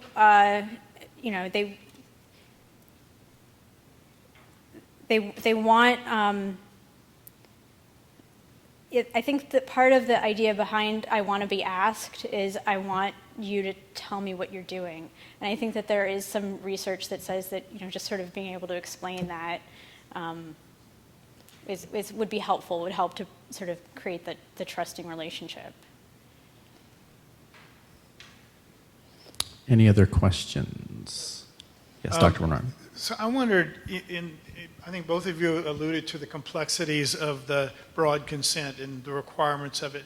I wonder if there's any indication that OHRP or whoever the secretary is that's going to write this broad consent conceptualizes it as not necessarily conforming to the required elements of informed consent, meaning that it's intentionally brief, leaves a lot out, but pretty much does what we're all saying needs to be done, notifies the patient their samples are going to be used in research, and they have a right to say no. So my understanding in the broad consent form is that it actually contains a lot of the same information, so it won't necessarily be much shorter than the long form in the end.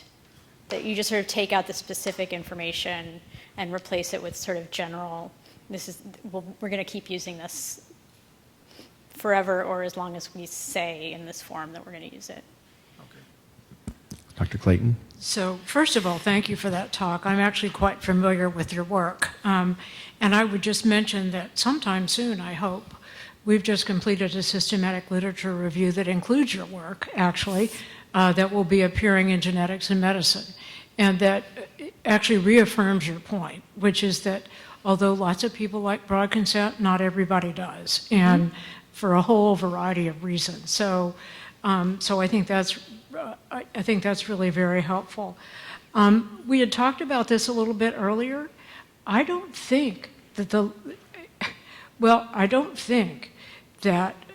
new rule precludes having broad consent and doing return of results. What it precludes is doing that and not using the IRB. Right. All of us are funded to do getting broad consent and returning results.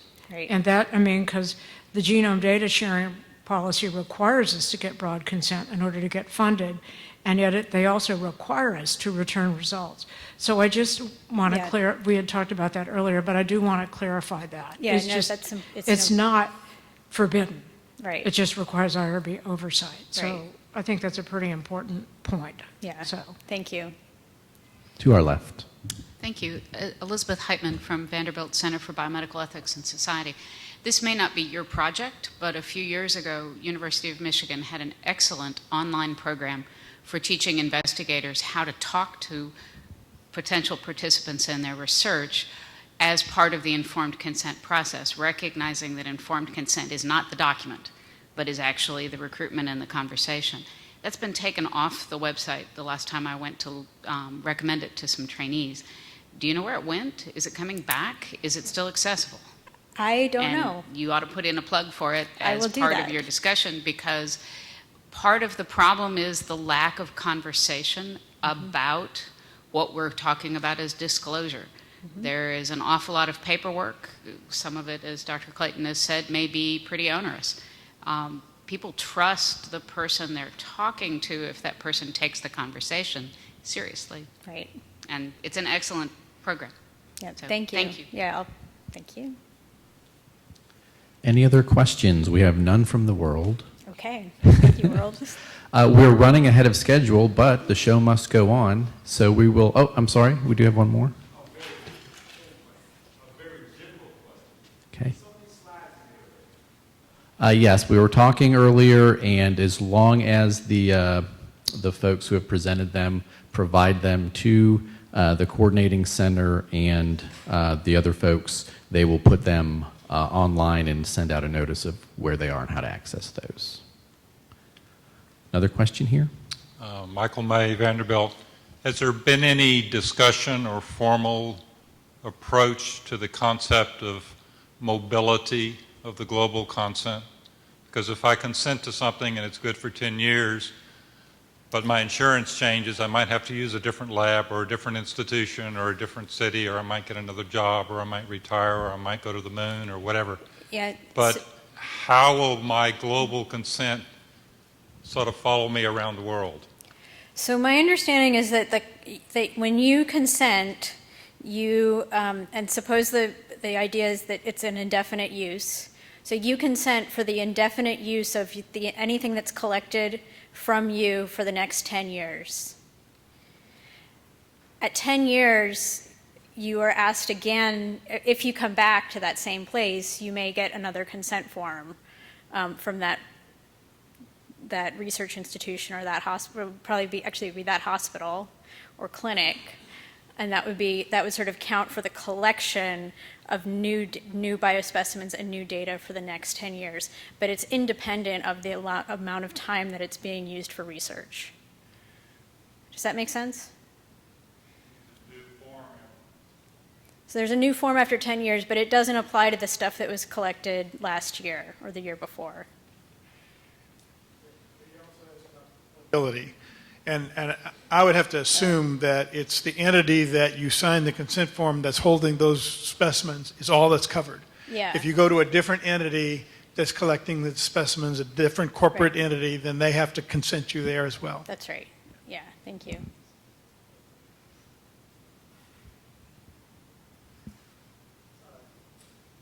Yes, that's correct. Although I think there's also an option in the broad consent form that it can specify a set of institutions. So it could be that your consent is one that's shared by multiple institutions. So it could be collected if you were to travel between them. Okay. Everybody join me in thanking Dr. Platt, but she's not off the hook yet. It's time for the interactive discussion, so go ahead and have a seat.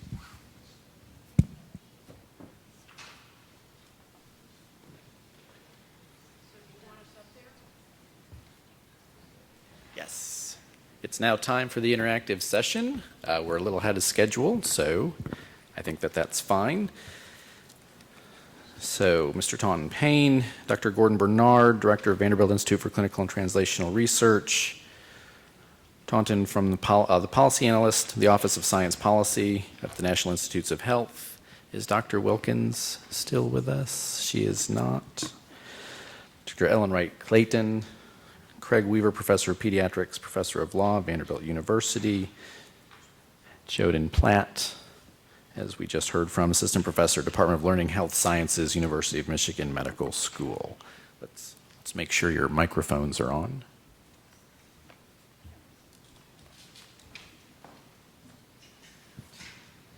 And we'll be taking questions from the world, but the questions that we want are from our live participants. From what you've heard today, anything that's standing out, anything that's troublesome, anything that's bothersome.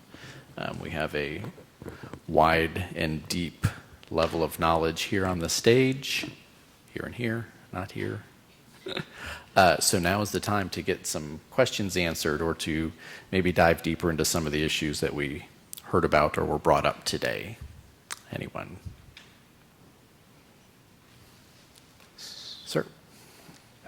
The question about this has come up a few times, and so maybe there's still some clarification that needs to be done here regarding the durability of the specimens in a bank after a broad consent.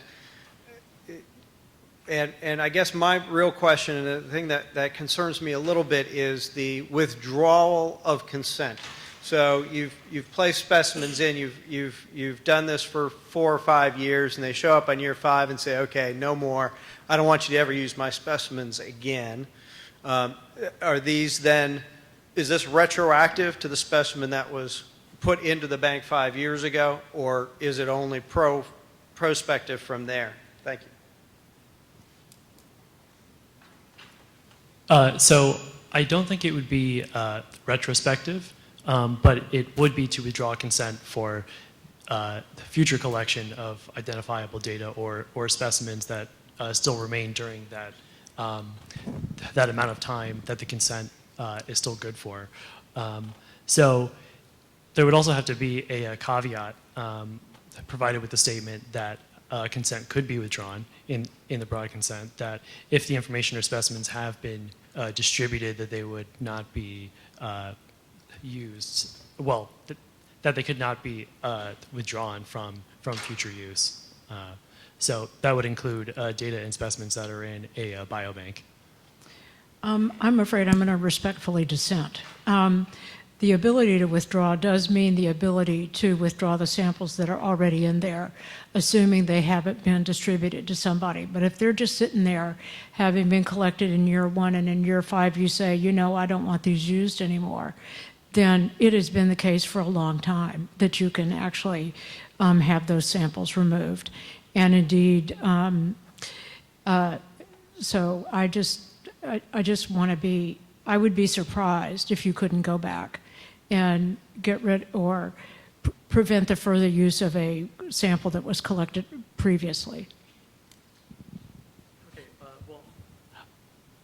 I don't know if OHRP is on the line with us, but maybe they can help us resolve this question if they're available. So we're a little ahead of schedule. Okay, So we can our ask callers, Julie Kaneshiro, Irene Stith-Coleman, Julia Gorey, Lauren Hardsmith, Health and Human Service Office of Human Research Protections, were to join us by phone at 2:15. Are we there? This is Julie Kaneshiro. I am here. My other colleagues did not yet join me. Great. Did you hear the question, Julie? I think I did. Okay. The question, essentially, as I understood it, was whether the requirement to be able to withdraw specimens would be applicable, I guess, retroactively, was the question, to specimens already in the bank. And I think Cotton and Ellen have answered this question in part. I think they are both correct. The NPRM discusses the need for the broad consent to indicate that the subjects would be able to withdraw and to recognize that the specimens that have already been distributed may not be able to be retrieved, and that's just an acknowledgement of the impracticability of getting specimens that have already been distributed and potentially used for other research studies already. So we envision this operating, I think, very much like it does currently, with consent for use of specimens for future research in repositories. I guess one issue that is not explicitly addressed and wants to think about potentially is, if there's specimens that are included in the bank that are fully anonymous, would it be possible to actually withdraw? Because in that case, there may be no links kept in place, even a code that would enable that kind of matching to the individual who's requesting that their specimen be withdrawn. Great. Does that answer the question? So, yes, we've got 2 thumbs up from the Inquisitor. While we're waiting for other folks, great, thank you. While we're waiting for other folks to call in, I'll remind our folks out in the world, we can take your questions or comments on Twitter at CommonRule2015. You may also email those in, CommonRule2015 at ctsac4.org. We have our panel of distinguished guests who have presented us with lots of information today, looking to maybe pick their brains a little bit more if there are questions, comments, and concerns. And I want to address one more time that these questions that are both live and the questions coming in via Twitter or email are not formal recorded comments for the OHRP. There's a separate process for doing that. So please, if you've sent in a question or you've made a comment here, make sure to do so also through the formal process www.regulations.gov. You enter HHS-OPHS-2015-0008. That goes in the enter keyword ID field. Hit search, and on that page, you'll have a button to submit your formal comment or concern. You may also do that by mail to the Office of Human Research Protections, OHRP, Jerry Menikoff, MD, JD, OHRP, 1101 Wooten Parkway, Suite 200, Rockville, Maryland, 20852. And our next live question. Hey, I'm Joseph Conrad. I'm a researcher here at Vanderbilt, and I often find myself using biospecimens that have been collected as a part of clinical work, diagnostic specimens. So I wonder whether or not at institutions like Vanderbilt we envision a place where that broad consent is gathered at the time of admission or at the time of a specimen collection order, just to preserve that kind of ongoing and existing biobank for researchers. No question about that. We currently operate under the rules, of course, which allows us to use specimens that are on the shelf through an IRB approval process, usually expedited, to do research. So that's how it's done now. If that option is cut off because of the change in the rules, then we would go forward with some sort of broad consent at the time that people are checking into clinic, checking into hospital, and those kinds of things. I actually wanted to ask Ellen, or maybe others, do we see a situation where, and I know that sort of the reaction this is going to get, but do we see a situation where people would need to sign this consent to be treated at a facility?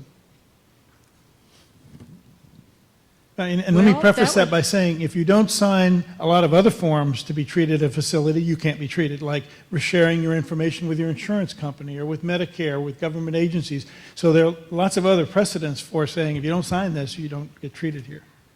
I think that's a really challenging issue because the form says that this is supposed to be a voluntary process. And so I would, so I would think that saying that you have to sign this in order to get treated here would call that voluntariness into question. And I guess, so now I'm thinking off the top of my head, so I hope I don't get in trouble. Would it be, and I think we think about healthcare as something that people ought to be able to get access to. And so I would think that people would not respond. So yeah, I think the answer is that would call the voluntariness into question. I just have to agree. I think your interpretation of that is pretty consistent with what the intent behind that provision in the NPRM was for. So then let me just follow up on that, because to the discussion earlier, I think, Ellen, you touched on this a lot. The specimen is protected, but the information that emanates from this specimen is not protected. Well, yeah, it's less protected. So how should I say this? So that you could not sign the broad consent, but all of the information generated during that hospital stay from your tissues clinically, that information is available to be used in on the shelf retrospective manner. And that information might be And results. it might be whole genome sequencing, or it might be what we do in PREDICT, or it might be what we do when trying to tailor therapy for cancer. That's what, so this is what kind of bothers me a little bit, because it sort of sounds like we're building trust and giving patients autonomy by giving them broad consent. But no. Don't look at what this hand's doing, just look at what this hand's giving you the broad consent. This hand is saying, but yes, all your other information that's sensitive in your health record can still be used the way it's always been used. Or maybe even more. Actually, more of it can be used. Yeah, okay. So I think the first thing to consider is that some research is being excluded because it's subject to HIPAA. So if you're talking about information that's being generated for clinical purposes, this might be excluded and subject to the privacy and security and well, not consent, but authorization requirements that are in HIPAA for that. Yeah. Right. So, and when we talk about things like whole genome sequencing data, so that's not very commonly generated right Today, but it's going to be, and But we're it's- already doing it. Right. So one imagines, though, that at some point in the future, and this is just me theorizing, but that at some point in the future, the rules for governing the use of healthcare information, and the medical records might have to take into account that kind of information. In which case, it would then be covered by, HIPAA instead of the common rule, if it was generated for clinical purposes. Well, look, under HIPAA, I mean, I'm going to push this a little bit further. You know, HIPAA, we have two ways to, first of all, we get authorization, but for use for research, we can either use the safe harbor requirements or we can use the expert determination. It's pretty darn easy to remove the 18 different things from genomic information and that's in the clinical record. And so, and indeed from a fair amount of, and so, if what you're worried about is, I think this is what, I don't want to put words in your mouth, Gordon, but so tell me if I'm getting you wrong, but, if we're doing genomic testing, which we increasingly do, then once it gets in the clinical record, it's pretty easy to comply with HIPAA and use it for research.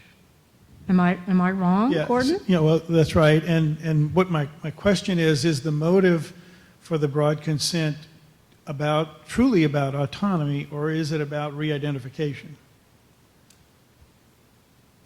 Well, I think the thing that's motivated by autonomy is the requirement to obtain consent. Yeah.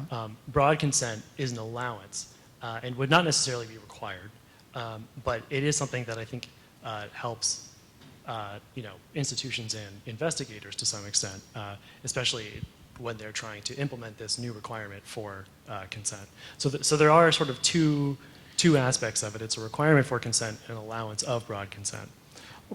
Right, but the motivation to move from where we currently are to this new system, is it to ensure autonomy, or is it because we're worried now about genetic information identifying people? Well,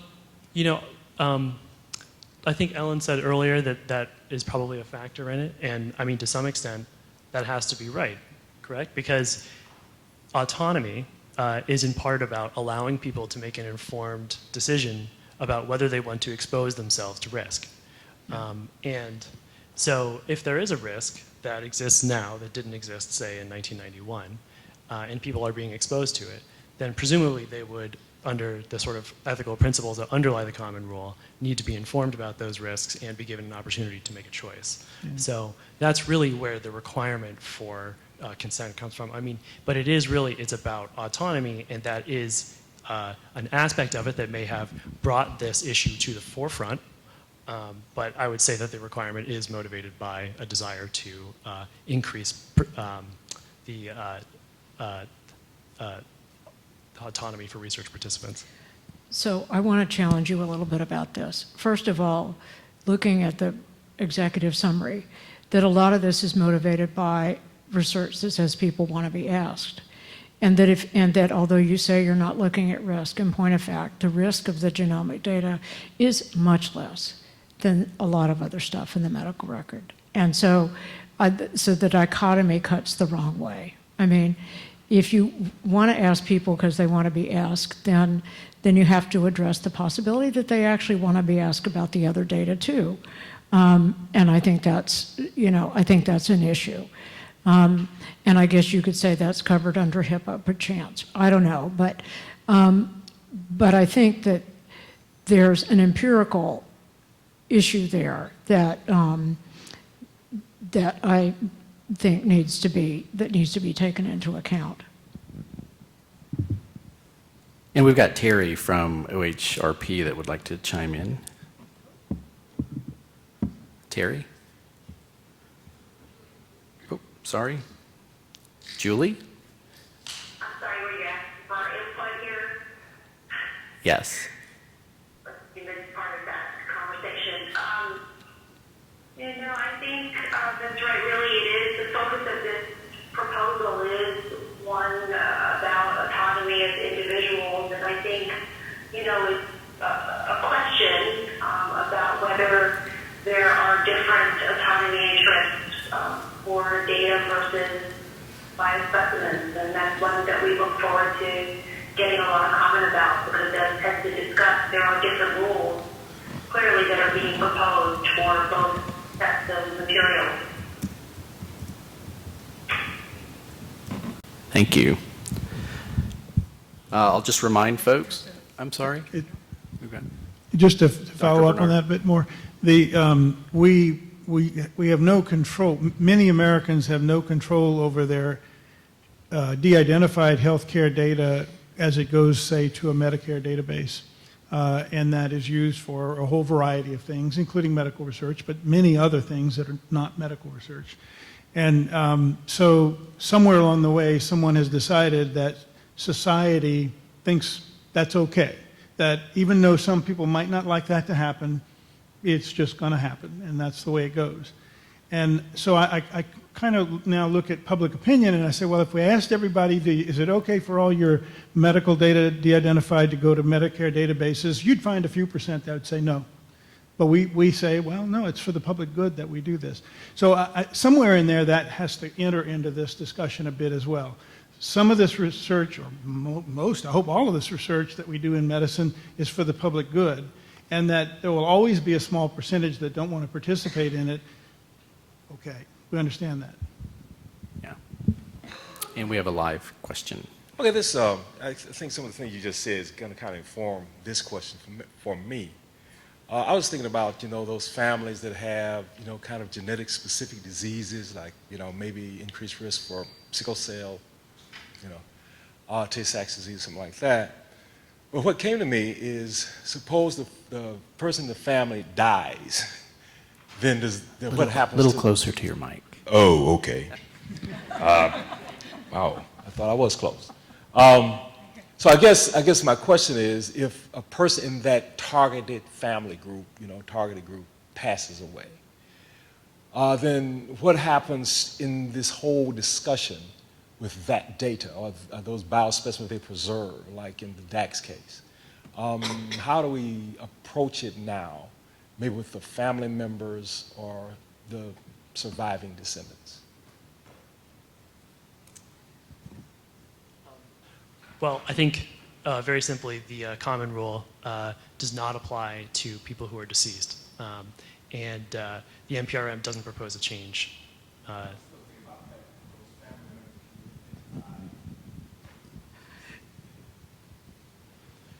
So I think what Mr. Payne first said is at least from a regulatory perspective, the common rule no longer applies because the individual has passed away. On the other hand, I will tell you that the ethical debate and the legal debate about who controls those samples, who can use them, et cetera, is one that's very lively. In general, our experience has been that people are desperate to make these samples available to be used for research and to be able to help other family members whenever that's possible. And so, particularly if you say, like my mother passed away from early onset breast cancer, and it would be really helpful to know if she had a mutation in a gene that's pertinent to that. I, as someone who's potentially at risk or who my kids are potentially at risk, I would be desperate to have that sample used, and that happens very, very, very frequently in the clinical domain. And there's been a lot of debate about it in the research domain. And the general rule is, you talk with the family and they figure out what they want to do. And usually it works out. But the better notion is to frequently the better notion is to speak with them about what you hope to do. and get their permission, which is more of an ethical issue than it is a legal issue. To our left. Tracy McGregor, I'm a clinical geneticist here at Vanderbilt. My question has to do with, again, the clarification between information and biospecimens. So from what I understand, there's 3 categories.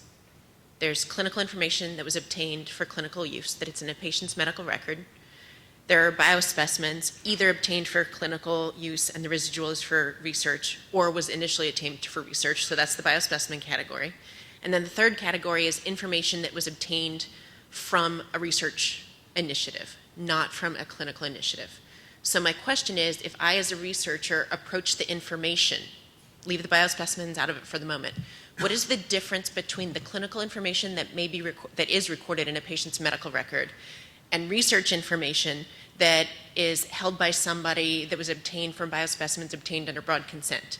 What is the difference in the way I approach studies that use those 2 different types of information?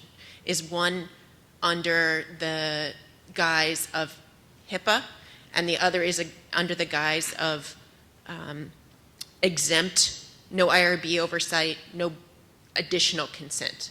That's kind of the way I understand it, and I'd like some clarification around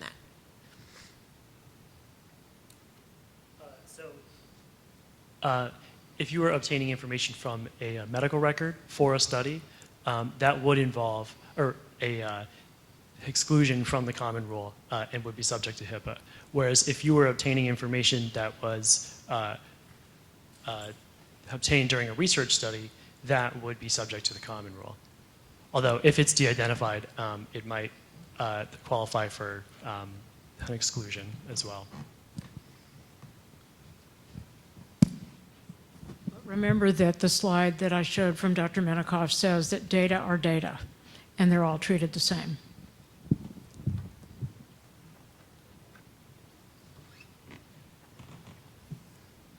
For those live streaming, Dr. Wilkins has joined us.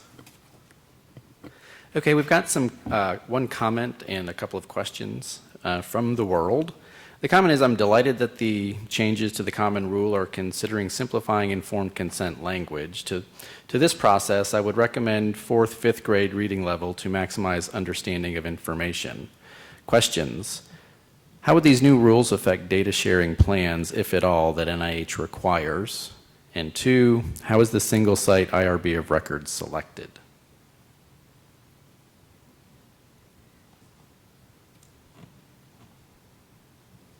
Well, I'll speak briefly to the data sharing plans.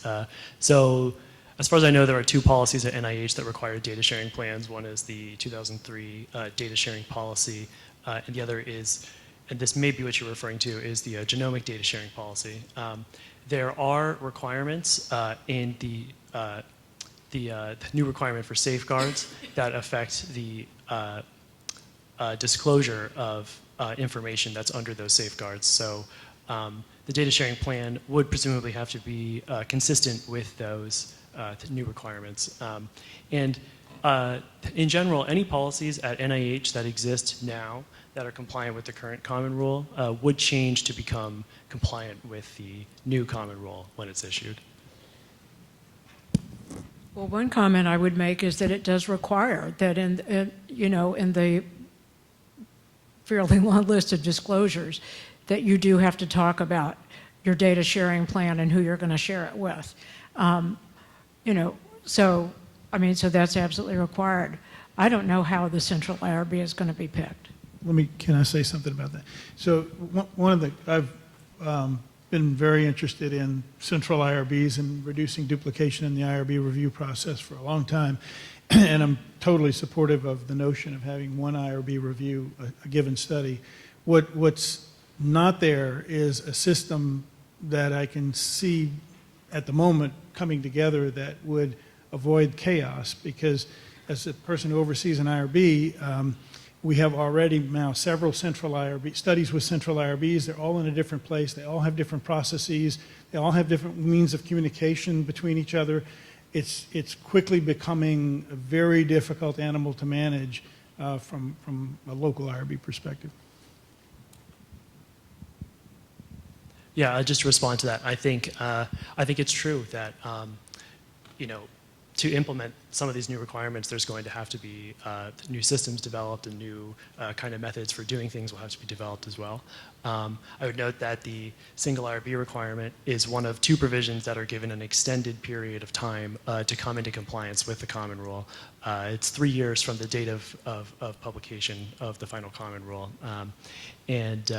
Although I would also point to the fact that actually NIH has advanced a draft policy for single IRBs that was published last year. So that requirement for NIH-funded research might actually come sooner than that. Then I would just urge them that policy recognize this problem that we're talking about, so that the local IRBs that are going to live in a mixed world for a long time, they have to, projects that are single-site studies, they'll still have to review and approve single at their sites. Multi-site studies, if they have to interact with 100 other central IRBs, it will become very difficult. Question to our right. Hi, Dave Daniels, frequent flyer of the Vanderbilt ER. The only time I've ever seen a consent form is just before going into the operating room. And I was wondering, now that you're recommending 18,000 points on the consent form, shouldn't this be part of your regular visit to the doctor and have it on file? Just a question. Yeah, I'll take first stab at that. So the consent, when patients are seen in the outpatient clinic, and I don't know about the emergency room, but in the clinic, they are, if it's the first visit, they're asked to sign a consent to treat form, which has a whole host of information in there and approvals. Share their information with their insurance company, et cetera, et cetera. And then they're also asked to sign now a consent to be in BioView. So it would be analogous to the broad consent, except it's for DNA biobanking. So that's done routinely in our outpatient clinics. We don't do it in patients that come into the hospital, that latter part. We've just decided that that's not a good time to ask people for consent for the biobank. But you should be seeing some consents in the emergency room. I'm surprised you're not seeing. Yeah, I'd just add to that the new requirement for, well, actually, the exemption to allow broad consent would require that an IRB review the context in which broad consent is being collected. So if they see that it's being collected in an ER, or if it's proposed that it would be collected in an ER, they might not, approve that as being a very appropriate setting for obtaining broad consent. I'm just reminded that Julie Calanchero from Health and Human Services Office of Human Research Protections is still with us by phone. Thank you, Julie. Anything to add to the recent conversation? I don't think so. I think it's been covered well. Thank you. Okay, thank you very much. So with no more live questions and no more streamed questions, perhaps our panelists would like to bring up some issues of conversations amongst themselves or for our participants here. Dr. Bernard. Yes, I'd like to return to the concern about the complexity and or length of the broad consent. And now that Julie's on the line, I wonder if she has any comments about how many pages they think the broad consent would be. How brief could it conceivably be made or not?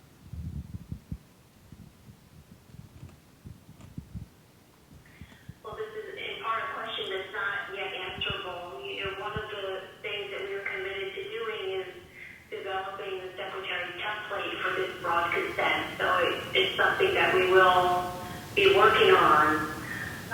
But I think in a very general sense, I guess I'll say that we're thinking that the broad consent could probably be shorter in the research context, and I think we've discussed this a bit in the preamble too, since much of the information we think might already have been addressed in the research consent, whereas in the consent that would be obtained in the clinical context, we are recognizing that all of these elements that are being proposed would need to be included in the template, or if institutions choose to develop their own form. then they could certainly do that. But we will have to see, and we really do look forward to the comments about not just the length, but also the content or the appropriate content of the so-called broad consent. Have we gotten the elements right? Are there, is there too much or too little here in the consent, or should they be just different than some of the things that are proposed? Yeah, I mean, that's what I kind of imagined before the session today, is that some sort of adjustment in thinking about the elements, the normal required elements of consent would be taken into consideration in building this broad consent. For example, you could, the short form that is used for patients who don't understand English, and so you just want to get a few key points across to them. This will be a research study. Here's what it is, what's going to happen to you, and here's how you get out of it if you don't want to be in it, et cetera, et cetera. I mean, that's a short form. It's informative. It tells people. It certainly deals with the autonomy issue. And then perhaps have an appendix for those that care to read it that have all the other stuff in it. Well, unfortunately, that violates the proposed regulation. I mean, if the regulation ends up being what's proposed, it says you have to address all those things in the main consent document, and the Secretary of Health and Human Services cannot develop a form that doesn't include everything that's required in the regulation. So I think they're really between a rock and a hard place, unless they, unless they decide to do, change what this is going to look like. But I mean, it says right there at the front of Section 116, or actually at the section of 116B, which is where they begin talking about the things that have to be reported every time you do biospecimens. It says you have to do these 5 things from the regular consent, plus all of these. And then in the next section, the ones that are applicable. I mean, it says it's required. Mm-hmm. I don't know how you not do that and not get in trouble. Well, yeah, that's what I'm saying. In the anticipation of all of these issues, maybe there's a different set of requirements for the broad consent that could be written into the new rules. Go ahead, Dr. Wilkins. I was just going to point out that I think if the goal is really autonomy, then shouldn't we have some understanding of what people really want or what they would like? And presuming that that's universal is, I'm sure, inappropriate assumption.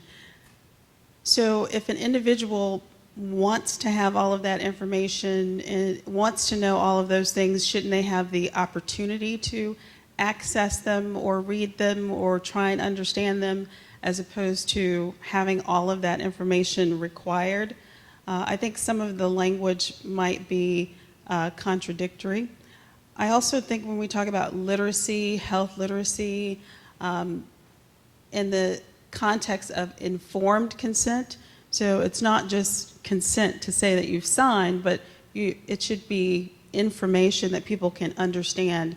And maybe that information should be provided in some form other than a written consent. So are there different modes or ways to communicate this information if we're really trying to allow people to make informed decisions about what they share? And how can we get to really consent that is what the person needs to be autonomous and make those decisions? Yeah, so I think these are all really good points. There's a number of questions that are asked in the NPRM about what the broad consent should look like, whether it's hit all the correct elements. So I would just really encourage everybody to read through all of the required elements for broad consent, including the optional elements that also appear, and to look at the questions on that section and to see whether you agree that they are the correct ones or whether there are better ones that could be substituted for them, and to please submit a comment about that if you think differently. Question to our right. The Excuse me, my name is Marcus Lackey, and I've just got a question that goes back to definitions. I see on the very first paragraph about the questions for public comment, the question about definition of biospecimens, and I'm just wondering if there's been any consideration given to expanding a biospecimen to information derived from it, mined from that biospecimen, so that that information would be treated under the same protections as the common rule, as opposed to relying on HIPAA alone that has multiple exceptions. Well, I think to some extent that's kind of the impetus behind the alternative proposal B, which would apply to information that is unique to an individual and could be used in combination with other information to re-identify them. So that would be sort of elevating that information to the level of what the biospecimens are in the primary proposal.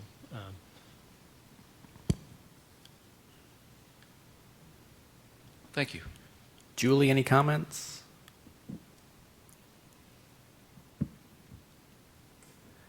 If none, we'll move on. We've got some. I don't think so. I'm also joined here, just so you know, with a few of my other colleagues now. Oh, wonderful. Just feel free to jump right in there if we tend to forget you. Okay, no problem. Okay, we've got a couple questions that have come in. There's a requirement that the broad consent contain general statement, in quotes, about the kind of future research and by whom. How general can that be? Investigators routinely collaborate with colleagues of different academic institutions as well as private companies in research using biospecimens and data that are collected in prior research. We do not know with whom we will collaborate on what research we will do in the future. If we are vague enough in the general description to accommodate our future research collaboration, we are not actually informing potential subjects any more than we currently are. Discussion?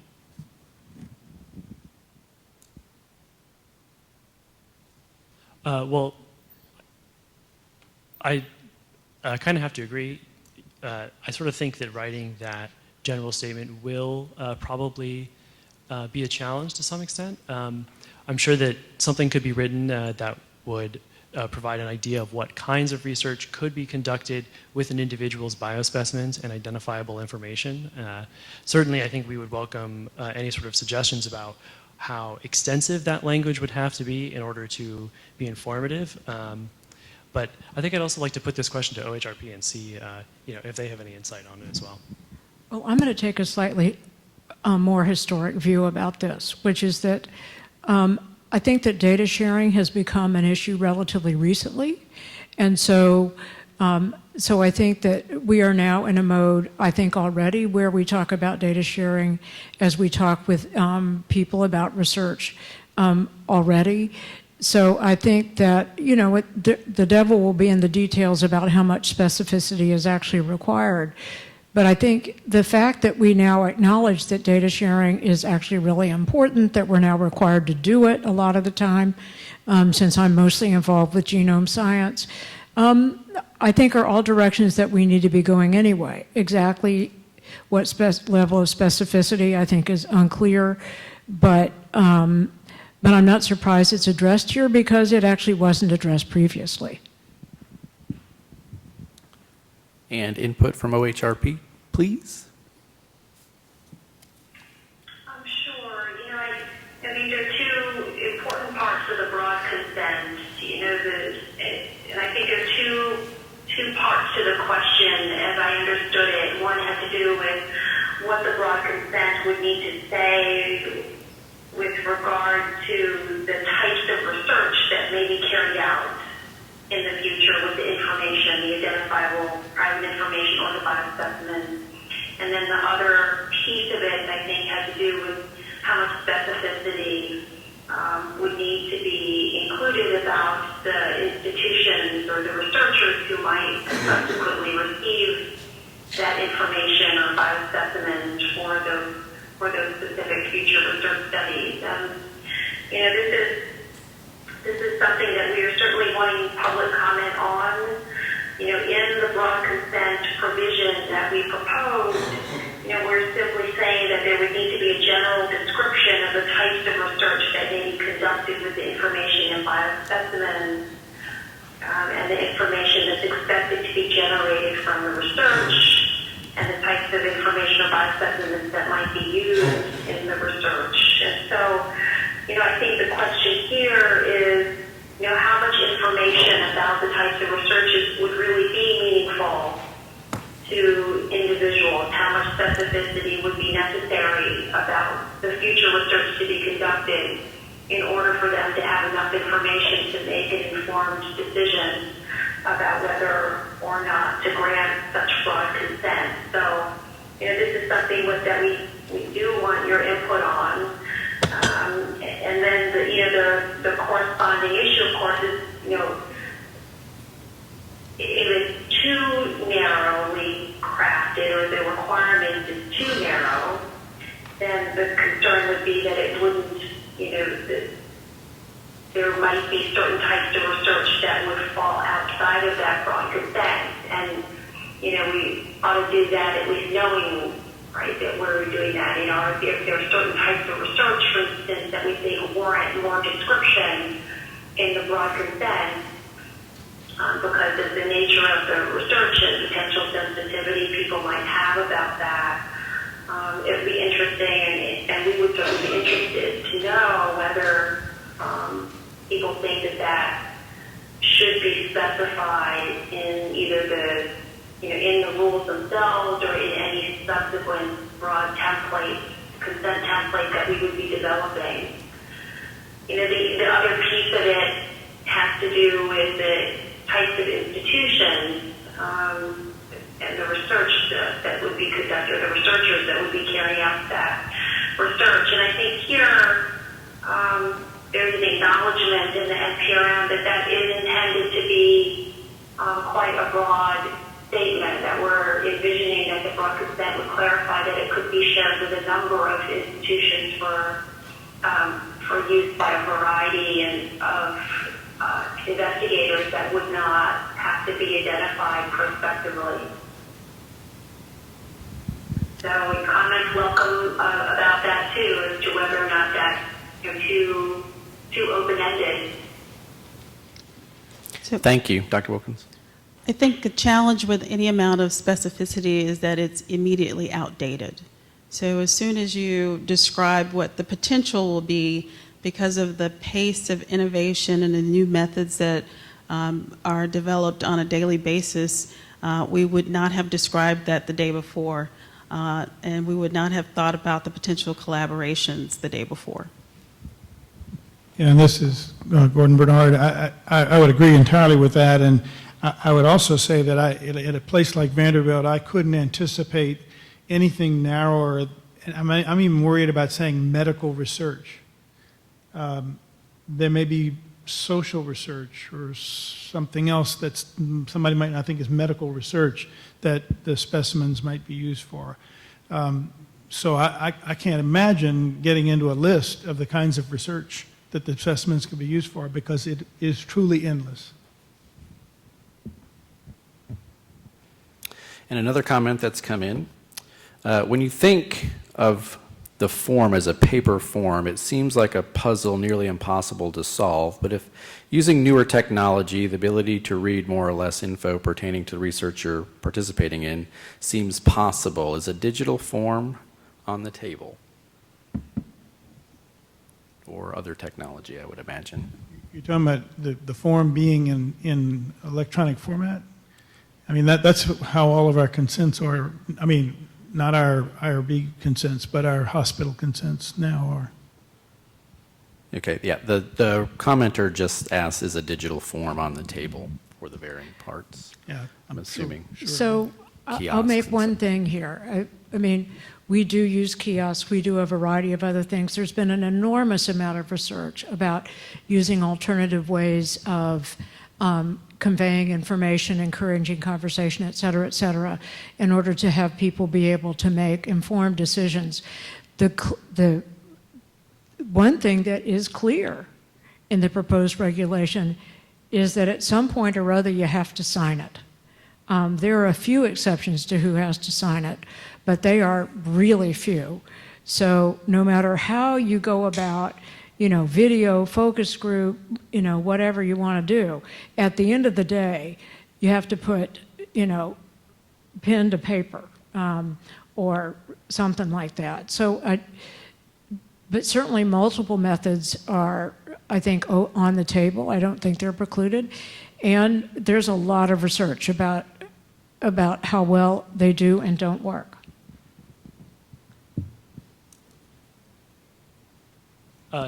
Yeah, I think there's some flexibility both in the current common rule and in the NPRM in terms of what the exact medium of the informed consent has to be. But this is a question I think also would be good to know from OHRP if there's any sort of intent behind the rule towards possibly trying to allow broader types of media for consent forms. OHRP, any input on advancing technology around the consent form process? Yeah, this is Julie, and I'll invite my other colleagues to chime in here too. There's no change proposed in the NPRM that's specific to this in terms of the form of the consent, and I assume here we're talking only about written consent.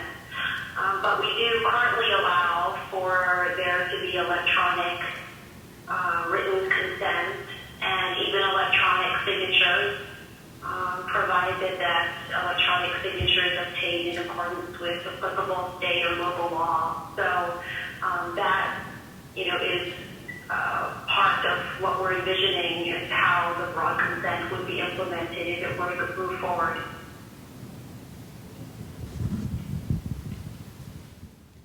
I think the focus is on the obtaining of the actual consent, but my understanding of the question from that was sent in is there a better way of providing the information? So when you're online and you're reading a document and it has the word genetics, it might be highlighted so you can actually click on it and it pops up. And so for those people who need more information about genetics, that's a way to provide that additional information. Or perhaps there is a picture or a video or something. Again, I think that's what I understood as how we would somehow begin to bring all this information together in a form that, in a way that is easy to understand. Yeah, this is Julie again. Certainly that's really a very important point. And, something, please do submit comments about that. We did not in the NPRM talk about the format of seeking this broad consent or, what the broad consent template would look like. So I think certainly on the table is a broad consent template that would be electronic in the sort of nature that you describe it. But that's something that we have not discussed in the NPRM. Thank you. Another live question. Yes, hello. This is Lauren Beach speaking again from Vanderbilt. I'm wondering if you could address your thoughts about how the broad consent would work with people's ability to withdraw at any time, that consent. I mean, perhaps people may have questions, it's a de-identified study, their samples are being used in a de-identified way, but they no longer wish their samples to be used in certain contexts or for certain research studies. Pragmatically, will there be guidance issued about that? What are people's thoughts about how the ability for people to withdraw their consent from biospecimen-related studies, how does that work with the logistics, those types of things? Yeah, so we've worked that through in the BioView database, and the way it works is that if they consent, that consent is in the electronic medical record, and there's a flag that says this patient has consent. If they withdraw their consent at a later date, that flag is taken down, and any systematic review of the samples available won't find that sample. It won't. It's like it's not there. And to the point that was made earlier, if it's already been distributed to somebody and turned into a research project and reported out, that we can't undo that.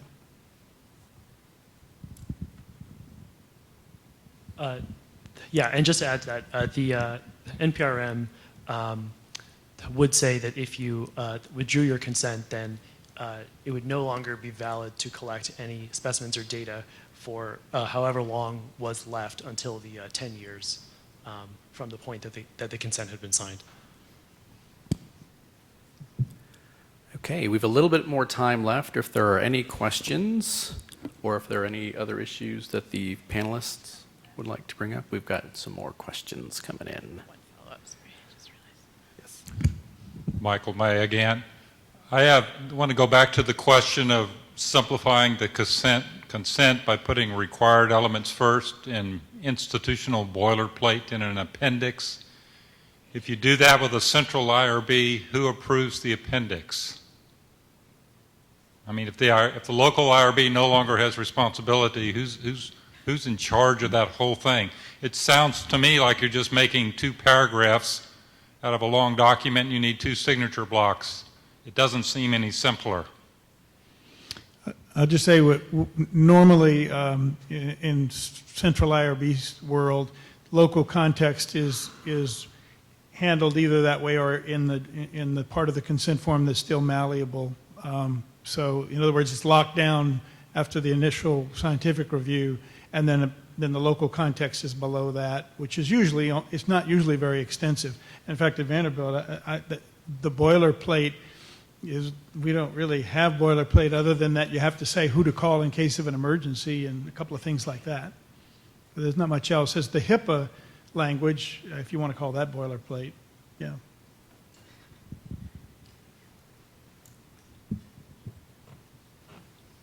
Yeah, I think also the NPRM doesn't really discuss whether the appendices to the consent form could or would be different between different institutions that are overseen by a single IRB.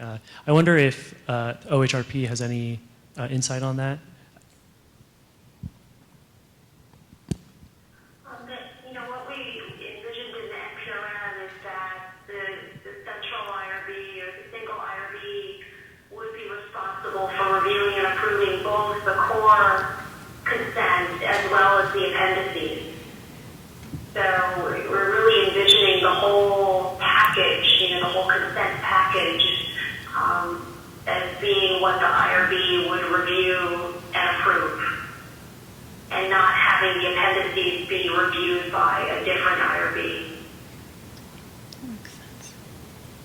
Dr. Beach? Sorry, I have one more follow-up to that. It makes a lot of sense with how the logistics work out in terms of internal research systems like BioView and synthetic derivative, but my question is, say somebody comes to realize that their genetic sequences have been published in a publicly available database on the internet. Then they say, I no longer want any of my information published in the public domain, and I rescind my consent for any of that. Is there any way to go backwards in that context that's been considered?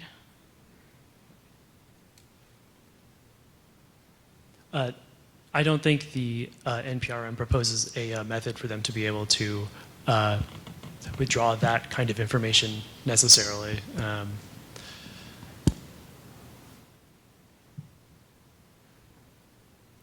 Other comments or issues we'd like to address before we wrap up? Closing comments. OH.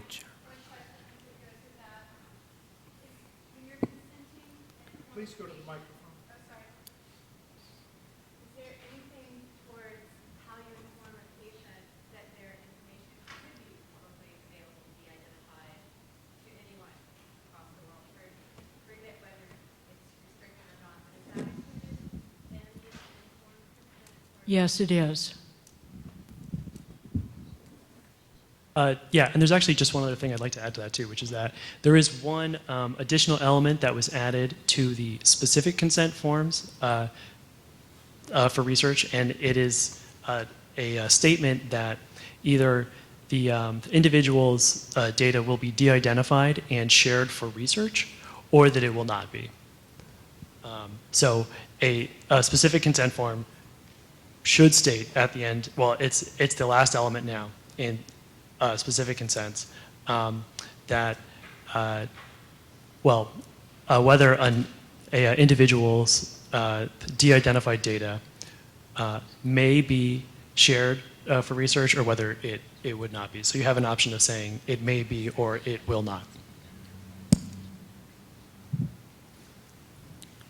Okay, as we wrap up, I'd like to remind folks that the general comments made here or that you sent in via Twitter or email are not actual formal recorded comments for OHRP, and that those need to be done at regulations.gov. We will repost that information in a second for you to have so that you can submit your comments, and certainly that's what these listening sessions are for, to engage discussion, ideas, thoughts, so that you can provide information that will help guide the finalization of the rewrite of these regulations.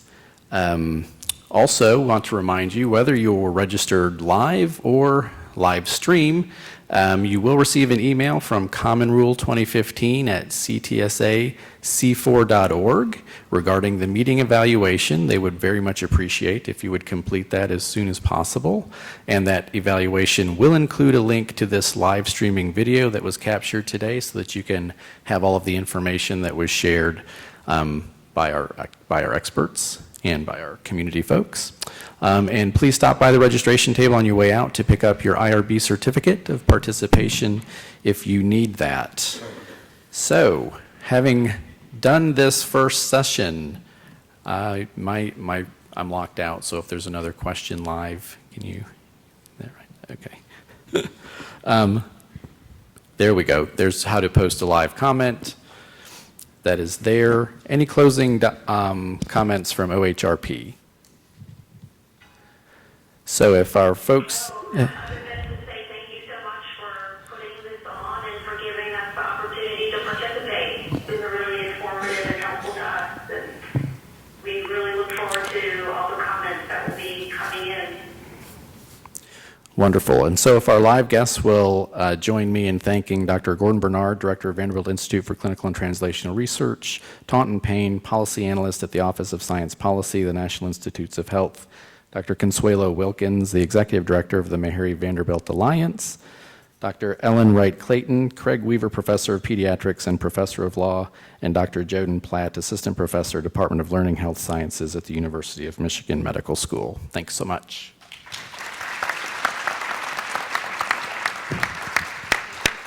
And thank you, Patrick. Feel free to talk amongst yourselves. I think we're wrapped.